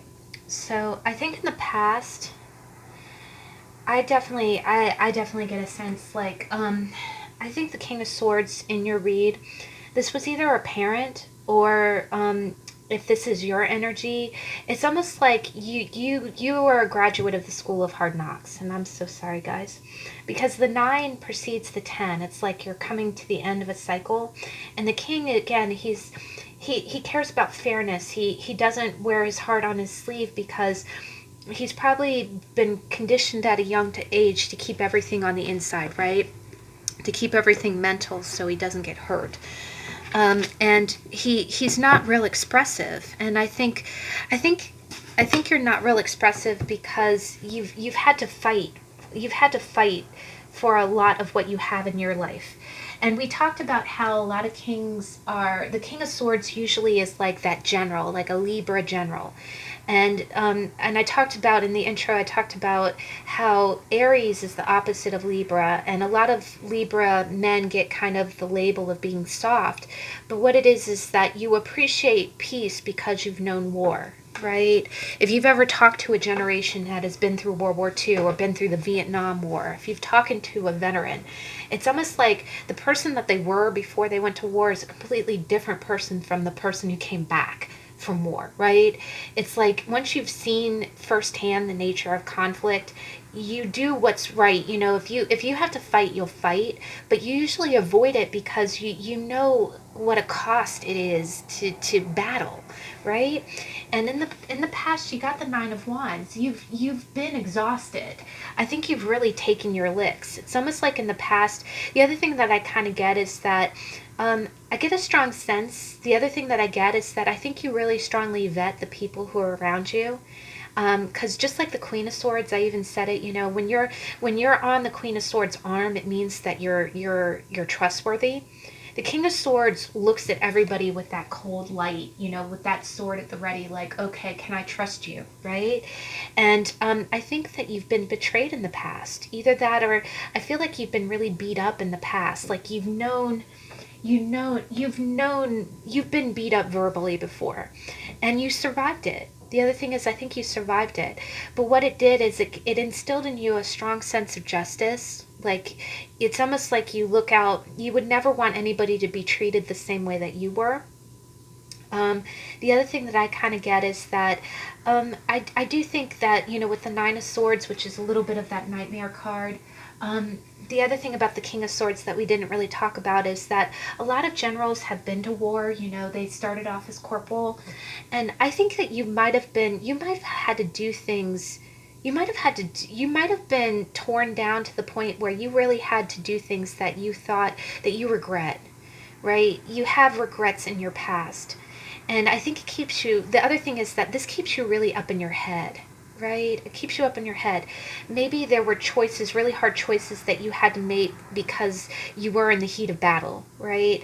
The other thing is that, you know, maybe you did things as in your younger, less experienced state. You know, you made the wrong call but I do think that these are major regrets that you have. And I also get the sense that you don't talk about them to anyone because you're ashamed of them. But what you do is you keep that real steely kind of front to you. The other thing that I get is that I do get a sense that you feel like you can't talk to anyone about it. I'm getting a strong survivalist sense from this, guys. And I don't know if this was your energy or if this was a father. The other thing that I kind of get is that maybe I get a strong sense that maybe someone was harsh on you verbally or judgmental. Maybe you really did want to be free and outgoing, but it's almost like you got that beaten out of you. You know, you got that beaten out of you. And I think a few times that you really fought back, or there might have been a few decisions, things that you did that you really regret.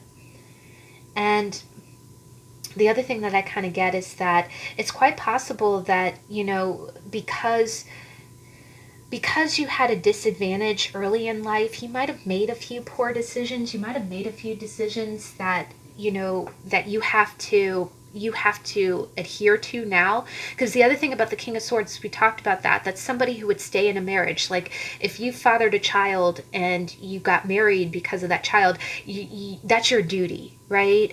Even if you deem it, and I never, it's interesting, I never look at a child as a mistake. If I do see that if marriage is making you unhappy, that's up to you. That is up to you, your personal psychological beliefs and religious beliefs. Whether or not you want to continue and stay in that marriage.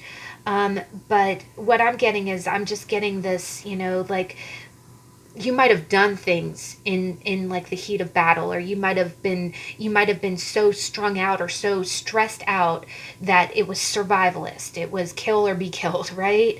And now that you're kind of in a better place in life, it's like you're looking back at these actions and being like, oh God. The other thing is, I think you're trying to be fair. You're trying to say, okay, at a time when I was really fighting for survival, I might have made choices.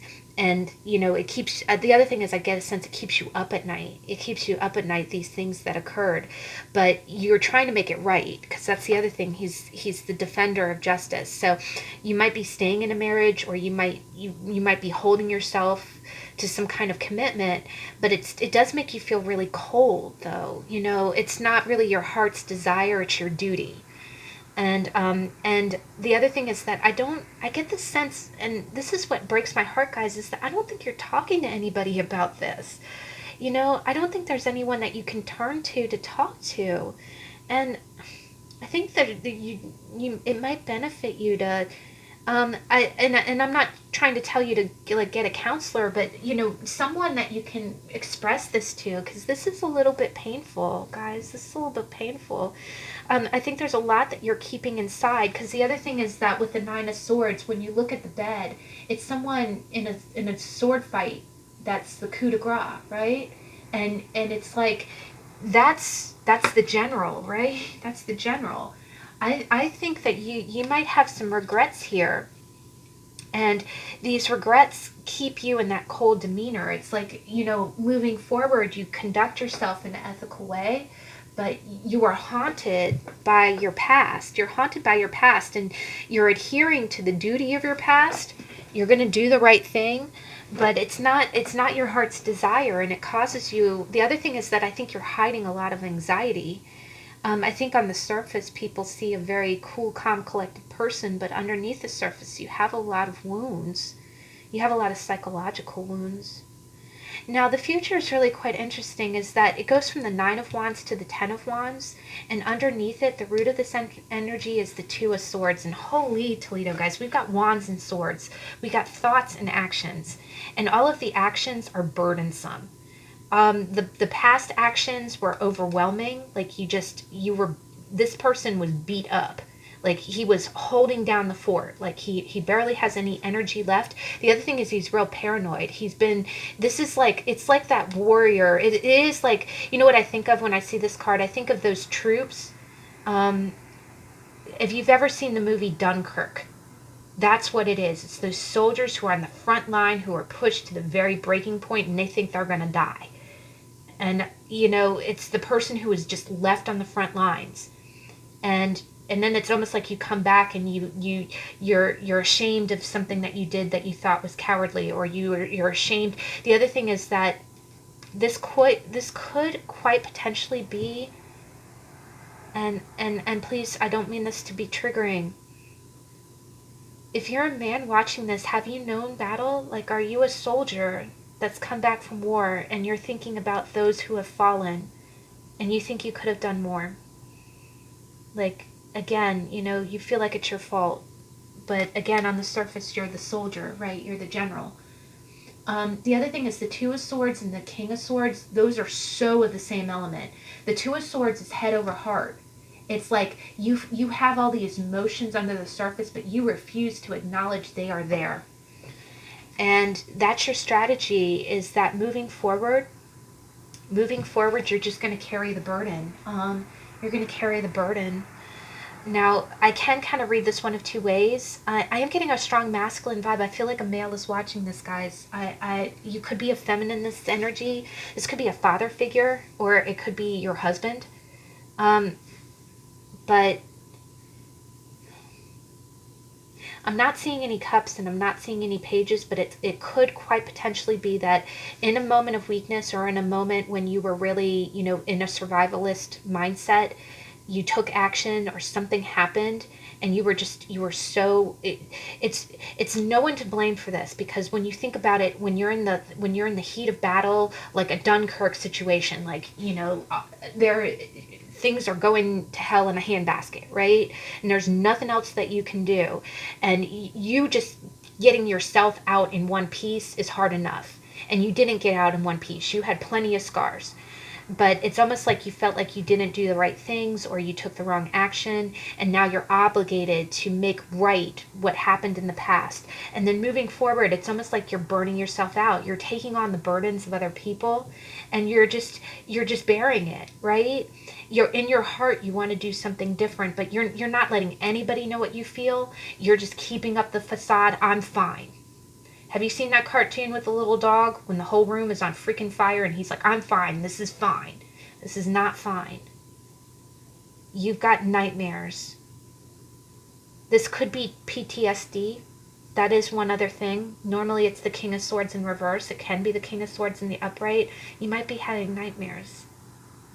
Having nightmares. I'm hearing the sound of gunfire, guys. I'm so sorry. So sorry. I think you're a soldier, or this is a soldier. And in the future, I think you're of the mindset that you do your duty. You do your duty. You take the burden and you don't show anybody that you're burdened. You keep the head over heart. You don't show what you're really feeling under the surface. But those waves are churning. And that's a heavy load, guys. That's a heavy load for you to bear. I think that's what the universe is saying. This is a heavy, you do what you think is right. You do what you think is right.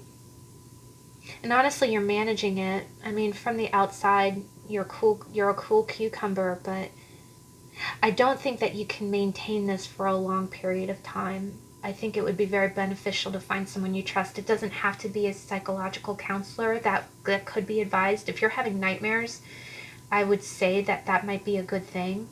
But otherwise, just someone that you trust, someone that you think would understand. And honestly, it would be another like King of Swords type of person, someone that's not gonna, you don't need coddling. I don't think you like coddling. I think that you want someone who will just very discreetly listen to you. The other thing is, you got Miles Davis, and it says, play like you don't know how. Progress is impossible without shock, and the keynotes are those left unplayed.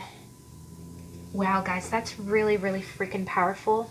Play like you don't know how, because remember, the King of Swords, he knows how to do everything in his mind, but playing the notes, like, music is usually kind of a pentacles. You see a lot of musicians that have a lot of water and a lot of earth.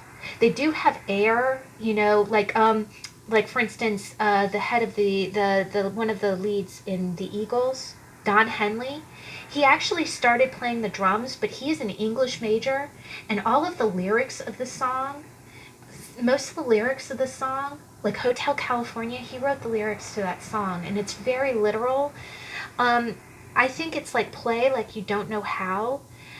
I think you're very tightly wound. And I don't think you let any of this out. I think you stay bound in your mind to not let anything show. Because what I see is, I don't think you let any emotions out. If this is all thoughts and action, and it's brawn, it's you. I don't see any cups here. I don't see any cups.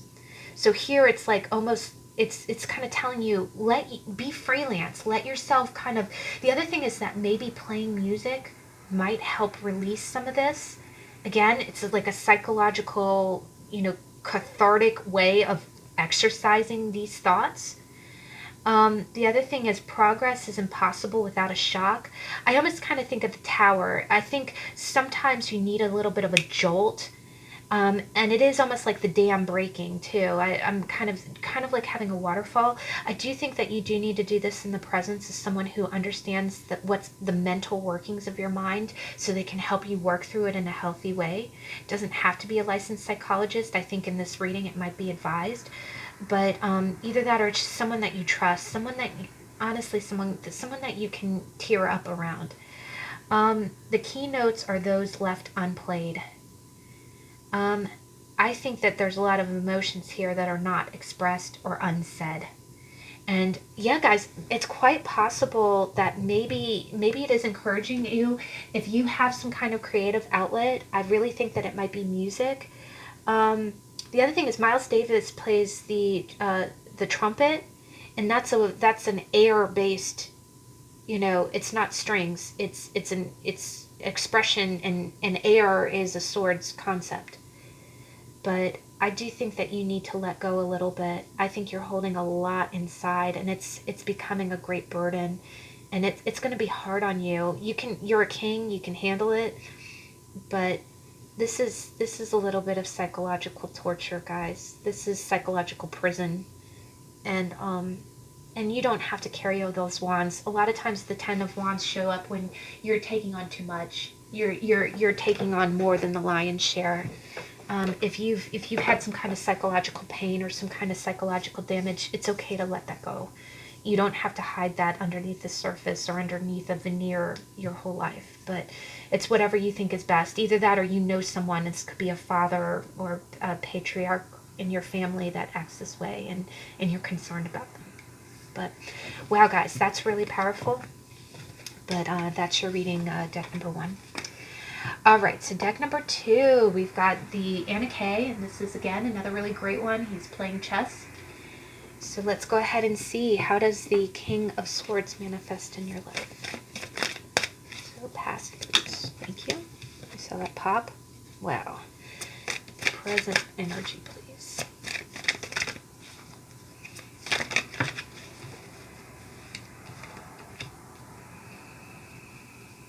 Holy Toledo. Okay. Final energy, please. Future energy.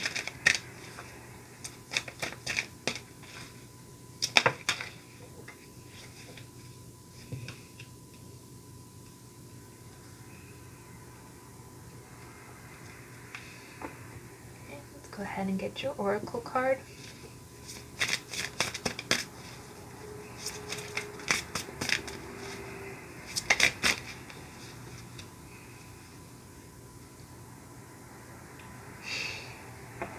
Oh wow, guys, this is really positive. I like this. All right. So in the past, you got the 7 of Rods, and what you see is you see two men who are battling it out with really dark gray skies. It looks like a battle, right? And you see people bleeding. You see people really in the heat of it. I think in the past, you somehow had to defend your turf, right? That could be spiritually. Maybe growing up, it was a little bit of that sort. I saw in the first pile, it was very similar. A lot of survivalist energy in early life. But I get the sense that you almost had to kind of defend your turf. Now these two men, one does look a little bit younger and one looks older. So maybe this was a competition during your early years. Maybe you felt like peers were really hard on you. Maybe you had a tough time in high school or in your early life. Either that or this could be family or just upbringing that, was really, it's almost like you felt like you had to defend what you believed. You had to hold down your fort, right? The other thing I kind of get is that you just really didn't feel like anything was yours free and outright. You feel like you always had to fight to keep what was yours, whether that be beliefs. A lot of times wands are what you believe spiritually. And what that taught you is, I think that really developed you. I think it gave you a strategic mindset, because what you see is, you do see that this man is in a castle, right? And he does have armor on, but it's almost like, I get a strong sense that, something in your early conditioning got you, and we talked about this in the intro, politicians, when they're passionate about something, they debate something very fervently, but they don't let their emotions get touched, right? Like, they don't let their nerves, like, if someone says something, they're a lot of times someone will try to set you off with what they say, and you don't get triggered that way, right? You do the cool, calm politician thing, where you're passionate about what you're arguing, but if someone says something to you, it's almost like your early conditioning has taught you the right way to defend your turf, right? And you've come far, right? Like, you have your own kingdom, you're in your own castle. But what I'm kind of seeing here is that I am getting a sense, like, maybe you did grow up without a whole lot of money. Maybe you were in. The other thing is, I'm getting a little bit of a profession kind of thing here. The other thing is, I'm seeing a lot of rods. I'm seeing a lot of rods. But I get the sense, the other thing that I kind of get is that there is a little bit of a competition here. Maybe you worked your way up in a certain profession. Maybe you started off as a soldier, or maybe you work in communications, and you've earned to a level of experience. You are kind of a king in your own right. And what you've learned is that, I'm kind of getting the sense that it's onward and upward, right? It's the other thing that I kind of get is that you are in a king's position, but it's almost like you're strategizing. You do not want to lose your position. You are a king, but it's almost like you think, okay, at any moment someone can come along and try to challenge my position. What can I do? I when I see this card, I do think of those scenes in Game of Thrones. You know how they always had like a map, and then they had the little, almost like that game, Risk. It's like they have the little positions where they see where everybody is, and okay, if this army tries to come onto my land, this is what I'm going to do. And that's what I'm kind of getting here. This is what I'm kind of getting here. I'm getting, like, it's like you're planning for every scenario. So you're always protected, right? You're always protected. And he's a king who's safely in his court. Why does he have to wear? The other thing is that I noticed his crown is not made of gold. It's like made of the same armor of his chest plate, right?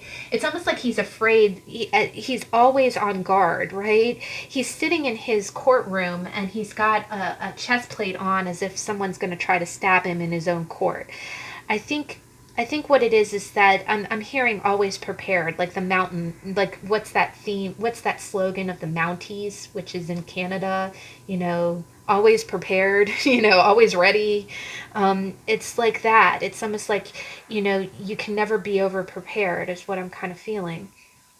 And here, what I'm seeing here is that the root of the situation, the stem and the bloom. The other thing is that I think that I think you really have come a long way. I think that you started a financial endeavor, and you have gained a lot of wealth. So I kind of read this one of two ways. Either you are competing against someone else, like there's another person. What I'm kind of seeing here is I'm seeing two kings. So I'm kind of reading it one of two ways. Either this is your energy, where you really came up from nothing, like you started off in as a soldier, or started off in an entry level job, and you really worked yourself up. And so what you did is you planted the seed of something, and I do also see that you've made money off this. But what you're doing is you're saying, okay, I've come this far. What can I do to always defend this position? I want to remain as the king. Either that, or I want to continue to make money. I just always I want to be ahead. I never want to be behind. I never want to be unthroned, right? The other way that I can kind of read this is that maybe this is someone who's approaching you for a collaboration, and you're strategizing because you don't trust very many people, right? Because we talked about that. The King of Swords is very careful about who he brings in his court. And I do think that if you've had if you've had to defend your turf in the past, you're kind of that energy. Okay, can I trust you? Are you legitimate? The other thing that I kind of get is that this might be a tech kind of thing. Like you might be starting some kind of tech endeavor, and you have someone who's willing to finance your project. But this would be a partnership, and you're very carefully calculating, okay, if this person does this, then it's almost like you want to be able to have an out if you need it. So you're always in control, right? So you're always in control. You're planning this out where you will never be out of control in this situation. um, and then the last way I read it is that, maybe you did also become very financially wealthy. Maybe you're in a point of finance and you're just thinking of how to keep that in a growth status. Like you never want to be behind the trends, right? Um, but I do get a strong sense that, you know, um, it's you're up in your head about it. Like you want to analyze the holy heck out of this to keep your position of power.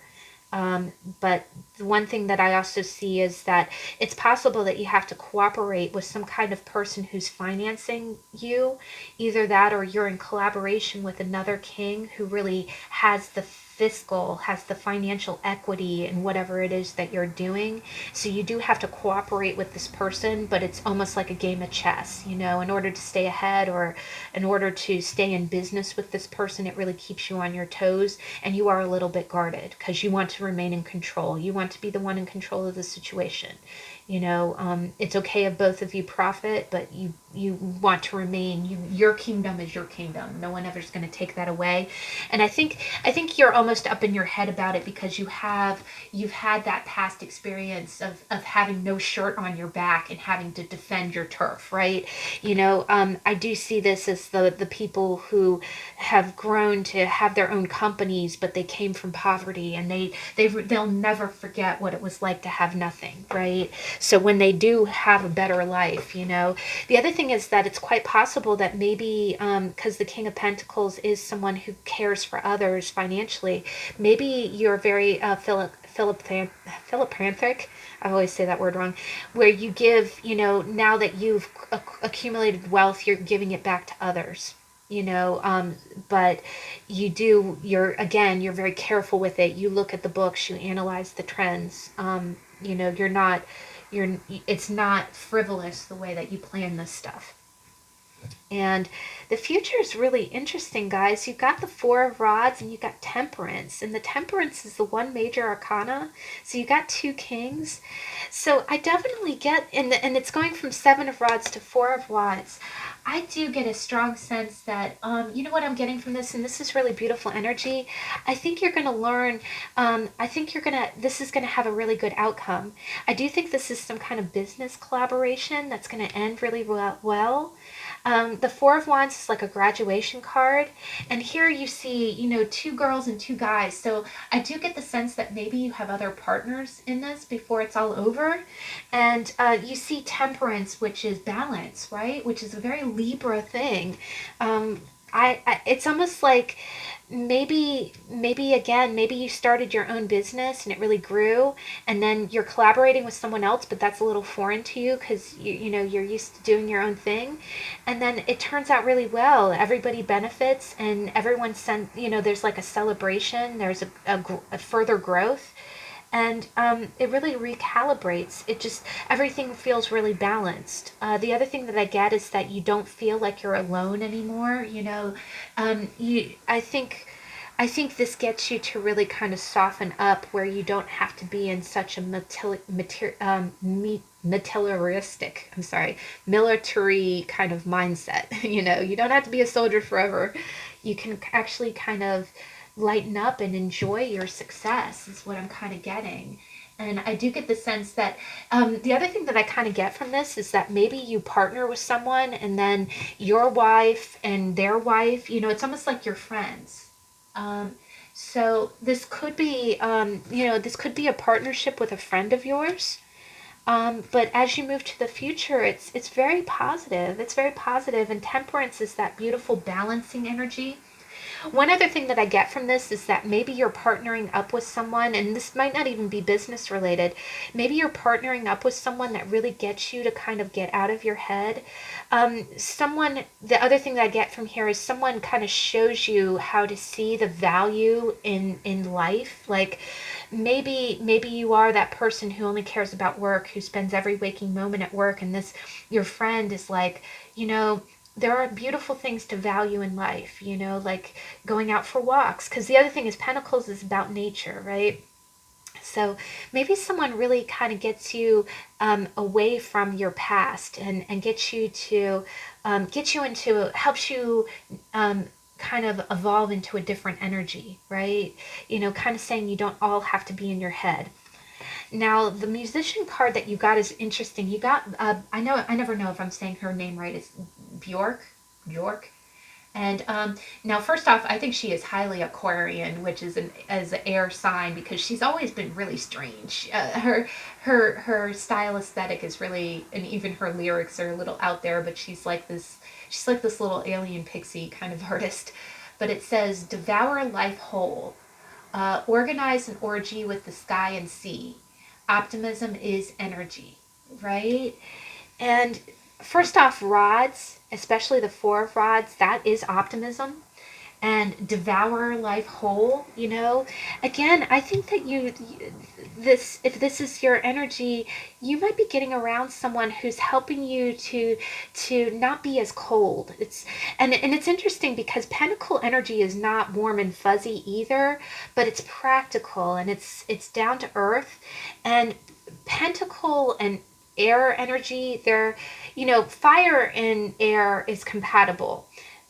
Pentacle or earth and air, they're not like opposites on the spectrum, but they're similar in the sense. I almost think of it like Gemini and Virgo energy. They're both communication, except Virgo is more like just, facts and checklists, while Swords is more, it's lighter and more able to, it's more versatile. But what I see here is that it's almost like you have thought in common, except this person is helping ground you, right? The other thing that I get is that this collaboration might help you feel less defensive. Like, again, in the future, I think this person gets you to enjoy life. And this could be a best friend or someone who just kind of gets you to see the pleasures, the physical pleasures in life. And I think they get you out of that combatant and kind of energy. But, devour life whole, like this is either that or this is you evolving. It's like you letting go of the strategy kind of mindset, you know, and organize an orgy with the sky and sea. It's a bit of a weird of expression, but, sky and sea is air and water, and that's temperance, right? Air and water. But it is about, balancing. Temperance is about balance in your life. So this also could be a balance where maybe you are experiencing some kind of success, but you're spending more time up in your head than actual in the real world. And in the real world, you can be spending time with family, with friends, valuing the things that are important to you. So I think it's almost telling you that whatever got you in your past that made you kind of want to be on the defense, it's okay to let that go, and it's okay to evolve into a sense that things are stable, things are solid underneath your feet, and it's okay to enjoy those creature comforts.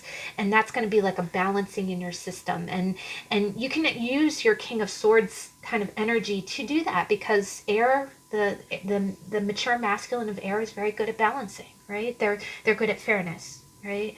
And that's what it's kind of telling you to do. And I think you're capable of that. And I think that you're in the process of that now, where your future looks really bright. You're going to feel a sense of graduation, a sense of stability, a sense of balance, and a sense of joy in all that you've earned.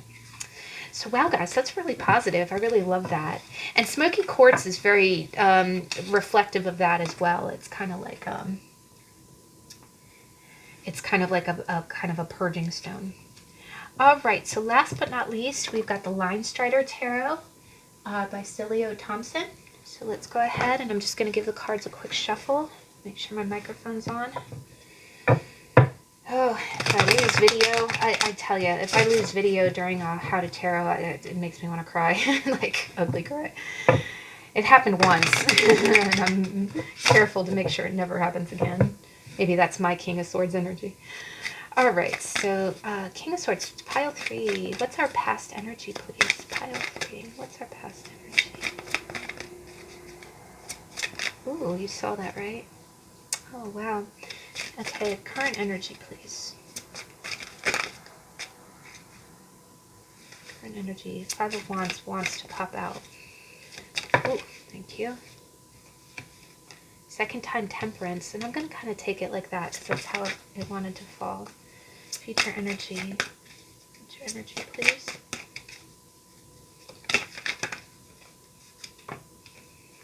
Wow. Magician. Okay, I am definitely getting a story here, guys. Let's go ahead and get your musician. Not magician. Musician. Ooh. Okay.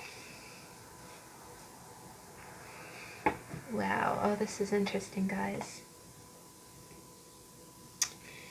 First off, I am definitely getting a lot of impulsive kind of like new start kind of energy, because Magician, the Fool, Page of Wands, I'm getting like you know, without thinking about it, like, you know, wow, yeah. I'm seeing a lot of kind of fire energy here. Now, in the past, you got 2 majors. That's crazy. You had some major life events in your past. So your current King of Swords energy is definitely based on, we talk about the majors, it's like bigger gears of a clock. It's like a major event in your life that turned, you know, that's affecting the daily, just like going to college and graduating, you know, you get your first job. It's like the bigger events of your life, like graduating from college, lead to getting a job, to getting a career, to getting married, buying a house.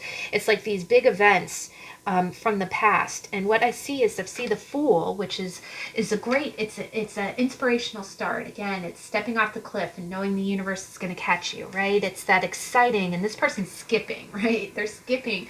But what you see is you see them skipping towards the past, right? And the King of Swords is looking to the future. The Page of Wands, all these cards are moving towards the future, right? So the Fool in the past was really, and what you see is it's crossed, it's like blocked by Temperance, right? So what I kind of see here is I see in the past that you were probably real excited. I almost get a sense like, you know, when you see a King of Swords character, when you see a person who's guarded, when you see a person who keeps their cards close to their chest, right? Someone who's very head over heart, you know that temperament, a lot of times that temperament is not natural. Usually that temperament is learned, right? And usually that temperament comes from some kind of tough lessons in your life, right? Not always, you know, sometimes someone can be very intellectual, naturally.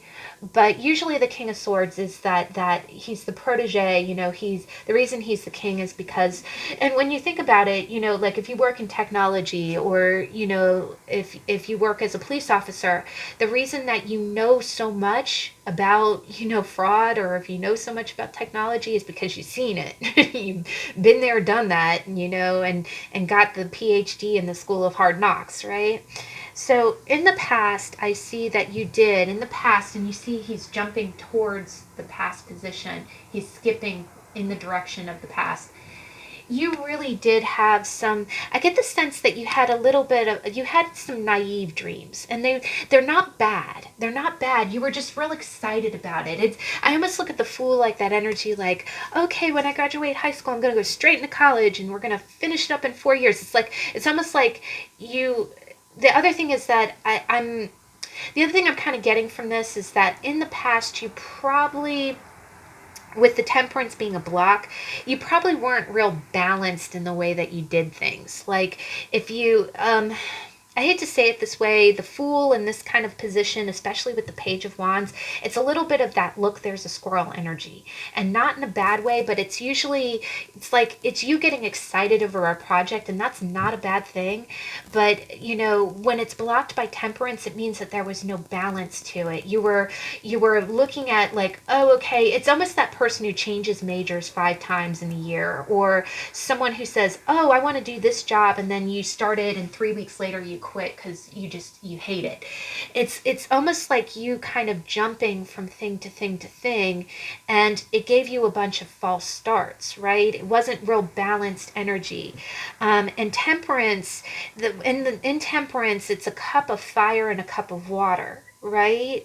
And what it really is about is, it's like saying, okay, you can have emotion for something and you can have passion for something, but my grandmother used to always say, you can be book smart and then you can be street smart, but unless you have a combination of both, unless you have real world experience and book experience, you're going to kind of flip flop around, right? And it is kind of true. You know, you can go to college and read every book that there is, but until you actually do an internship in the job, all the words on paper is not going to teach you what really happens in real life. And then on the flip side, and again, this is the sword, double-edged sword. On the flip side, you can be a student of the School of Hard Knocks. You can have all of your experience from real life, but unless you have some kind of school learning to reinforce it, you're still going to have to start on an entry level and work your way up, right? So it's a little bit of a double-edged sword. And I think what it was is that you had great aspirations. I think you had great optimism. But it was almost a little too innocent, and I think the universe almost had to balance you out a little bit, not in a mean way. Again, anytime you have any type of karma, or anytime the universe throws a hurdle in your way, it's not to punish you, but it's to prepare you, right? The universe wants you to be successful, and to have that enthusiasm to start something new is great. It's wonderful, but sometimes, again, you don't want to jump from job to job to job. You don't want to change majors 5 times. The universe might throw some kind of, because she has 1 foot on earth and 1 foot in water, right? And if it's blocking you, it's like saying, okay, well, we need to balance this energy a little bit. You can't be all gung-ho.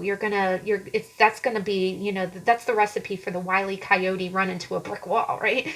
So I think in the past, I think you had a lot. You're a naturally exuberant person. The other thing is that I think in your head you did have a lot of that kind of altruistic, because that is, The other thing I get is I do get a little bit of an Aquarian vibe here. Like, you had big goals, because that's the King of Swords too. He has big dreams, right? And that's the Fool. You got big dreams, but sometimes the other thing about Temperance is they temper. Right? The temper is in the word. If you hold your hand, you hold your hand over the first part, it says it right there in the card.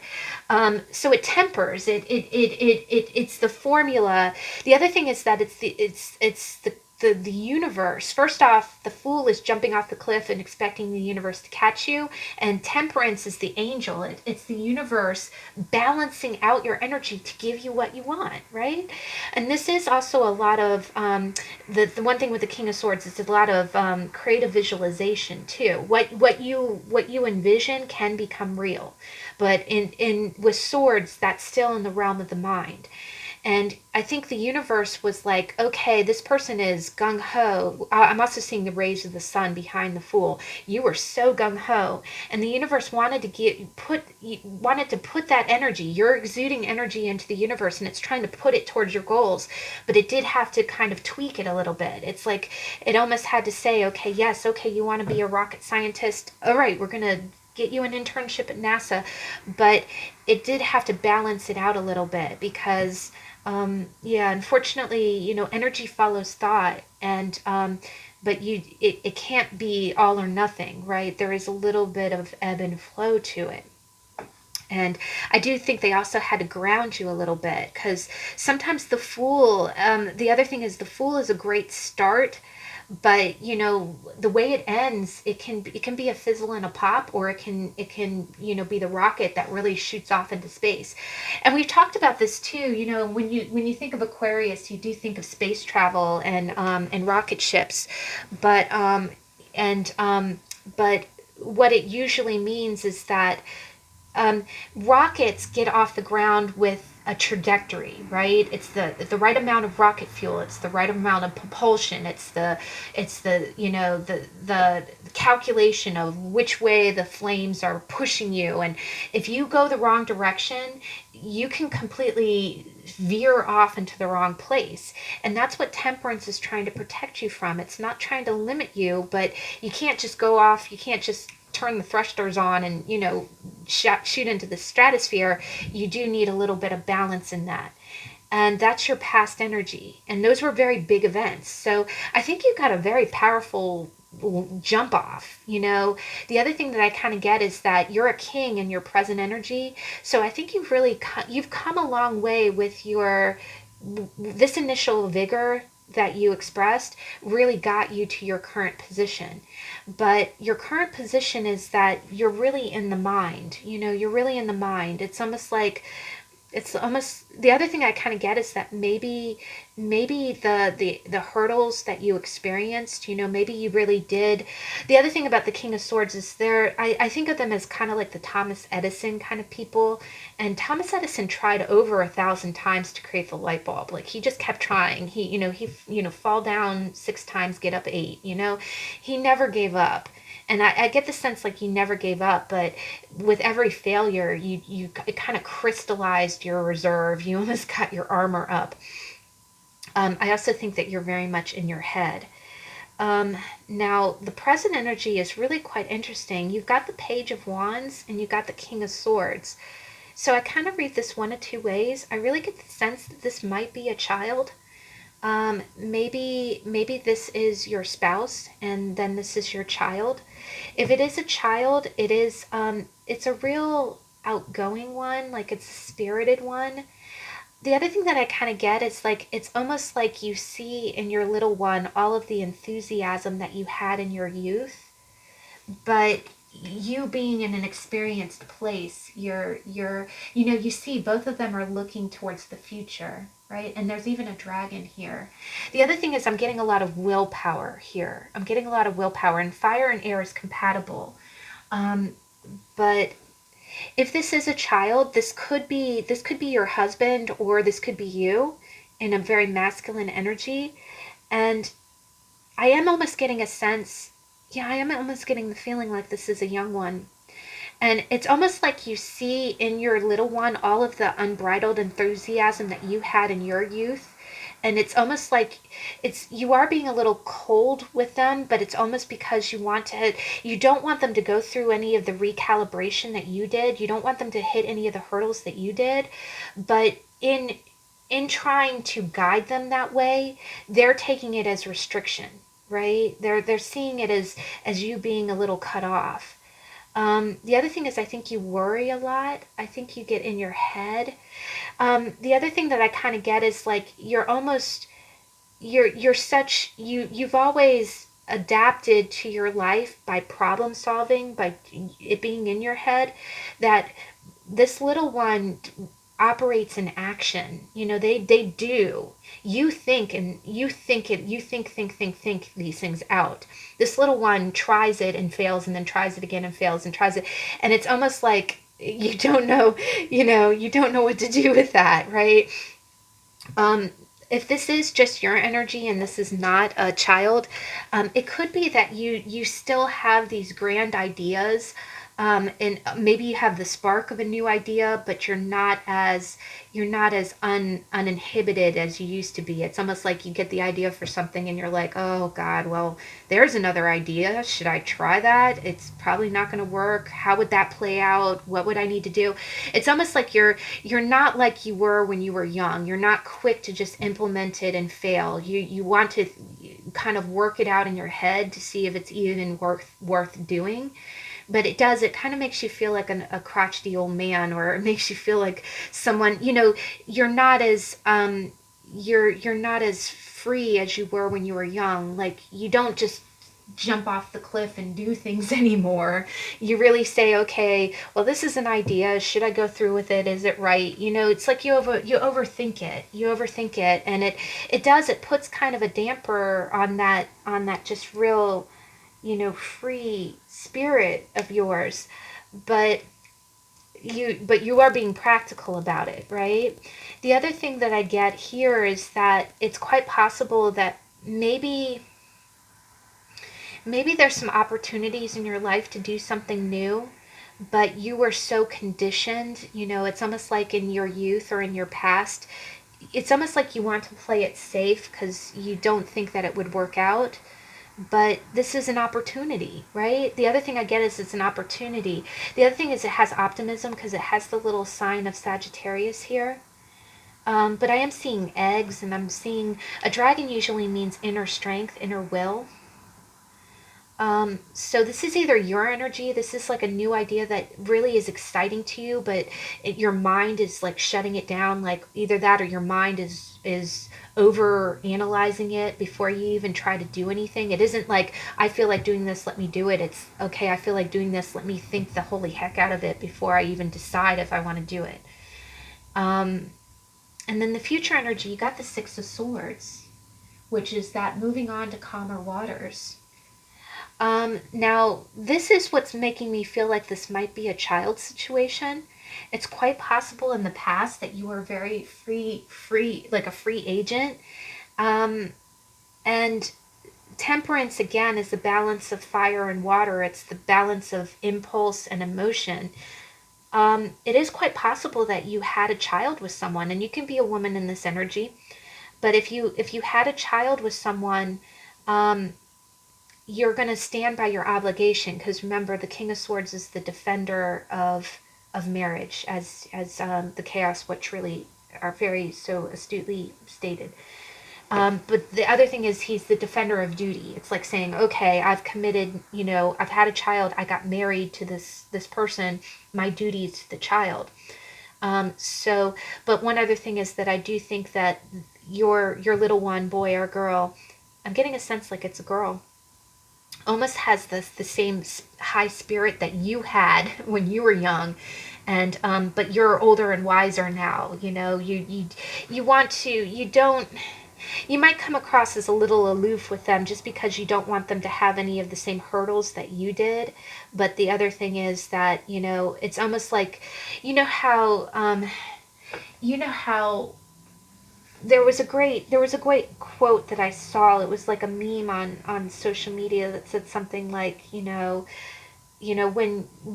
you're 5, mom knows everything. When you're 7, mom doesn't know anything. When you're 12, I know everything. And then when you're 20, it's, mom, what do I do? And then by the time you're 50, and if you're lucky to still have your mom, you're like, I miss my mom, right? And I really get the sense that, there are times in your life when you're young and impressionable where you think you just know how to do everything and no one else knows how to do anything.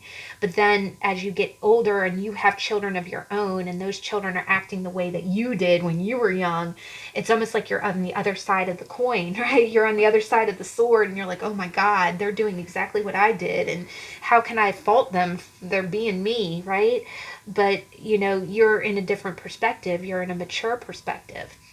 But the future is beautiful. I think you're going to do your duty, and you're going to take your family to calmer waters. Or if this is your idea, you're going to move on to calmer waters, right? You might go with this idea if this is like a spark of inspiration.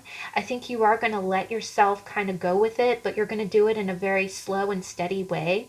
The other thing that I get is that you want to be practical, because I do think in the past that anytime you just jump for something, sometimes that ended up, I keep saying Wile E. Coyote, like the jumping off the cliff and hitting the bottom of the canyon, and you do not want any more of that. You want to take a calculated risk. right?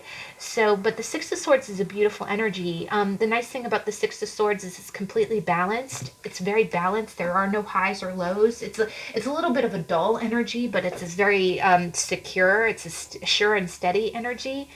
And I think if this is an idea or a passion, that you're going to slowly move towards it, and it's going to take you to a better place. Now, the musician card that you got is you got Diana Ross, and it says, make sure they never see the last of you. If a job's worth doing, it's worth doing in a ball gown. You can be a better you than anyone else. So I'm really getting a strong sense from the Fool energy here, guys. Like, make sure that they never see the last of you, right? Yeah, you've gone from the Fool to the King of Swords, but you still got it. It's what I'm kind of hearing. You still got it. This old, free spirit is still in you.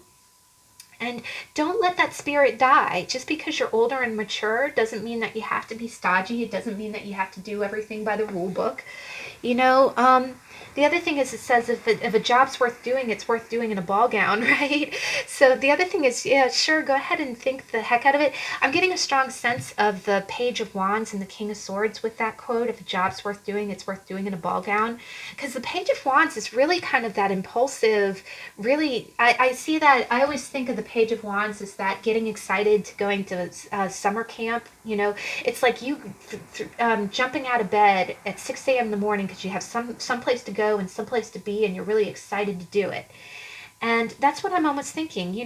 I think it's been so long since you had some kind of endeavor that you get excited about, and that you haven't been flashy, right? You haven't. It's been a long time since you dared to be flashy. You're so cerebral now. You plan and analyze things, and I think it's almost encouraging you to get that spark back. Maybe be a little youthful. If you are older, maybe it's been a long time since you tried something new. The other thing is, you can be a better you than anyone else. So I do read that as dare to be different, right? Dare to be different. And the future, the Six of Swords again it's the kind of baseline energy. It's you doing something, but it's not exciting and it's not unexciting. It's just right in the middle. It's the straight line kind of. So this might be encouraging you to kind of kick up your feet a little bit. Maybe, this new endeavor, kind of do it big. Do it big. Either that or don't. The other thing about the King of Swords is that because he is such a fair character, sometimes he gets a reputation of being a little bit vanilla or a little bit blah, because I do see him as the person who always says the right thing. What is it? Tomorrow I'm posting the Jane Austen read, and there's a great there's a movie of Emma that just came out that stars Anya Taylor-Joy. She's of the Queen's Gambit fame, but she is Emma in that movie, and she's having a conversation with Jane Fairfax, and she's like, so I understand you saw Frank Churchill. What did you think? He was very, and it's like Jane is giving very level answers. Nothing exciting, nothing spontaneous. She's just giving really plain, disarming answers. Like, yes, I saw him the other day. It was very nice. Well, what did you think of him? He was very pleasant. Well, was he a man of conversation? And she's like, well, not that I noticed. And it's just kind of like, it's blah, right? Which is Six of Swords energy. It's nothing exciting. It's answering the question. It's almost kind of telling me, you can be the better you than anyone. You don't have to be this neutral personality that just answers the question, diffuses the situation, but doesn't add any zest to it. I think it's almost telling you, get a little pep in your situation. Either that, or if this is a child, maybe this child, because this is fire and Sagittarius, this child could really bring out the life in you. So that's one other thing, is that maybe, because family dynamics are very good for that. Maybe you have a little one that gets you to live a little. The other thing is that when your children are trying new projects and you're there with them, you're assisting, sometimes it can remind you of things that you did in your past, and it can really bring back pleasures that were part of your personality that really gave your life meaning, right? And maybe that's something you're planning to do together, you know, moving forward in peace, you know. But that's really great information, guys, and I do think this is really positive. I think that you're going to move on very peacefully, but I also think that it's kind of like saying express yourself, and if it does involve a little one, you know, really enjoy enjoy what they inspire you to do, or if this is an idea or some kind of project, really, you know, get into it. You know, let that spark show, right? Let that spark show. Dare to be a little adventurous with it. But wow, guys, so that was a really great reading. The How to Tarots do run a little bit longer, but I thank you for joining me. I hope that you can join me tomorrow. It is Jane Austen's birthday, and I'm doing a special love reading. And we are also, the first part of the video is also going to be going over my Jane decks. So I'll be showing you my deck collection that is based on Jane Austen in honor of her birthday.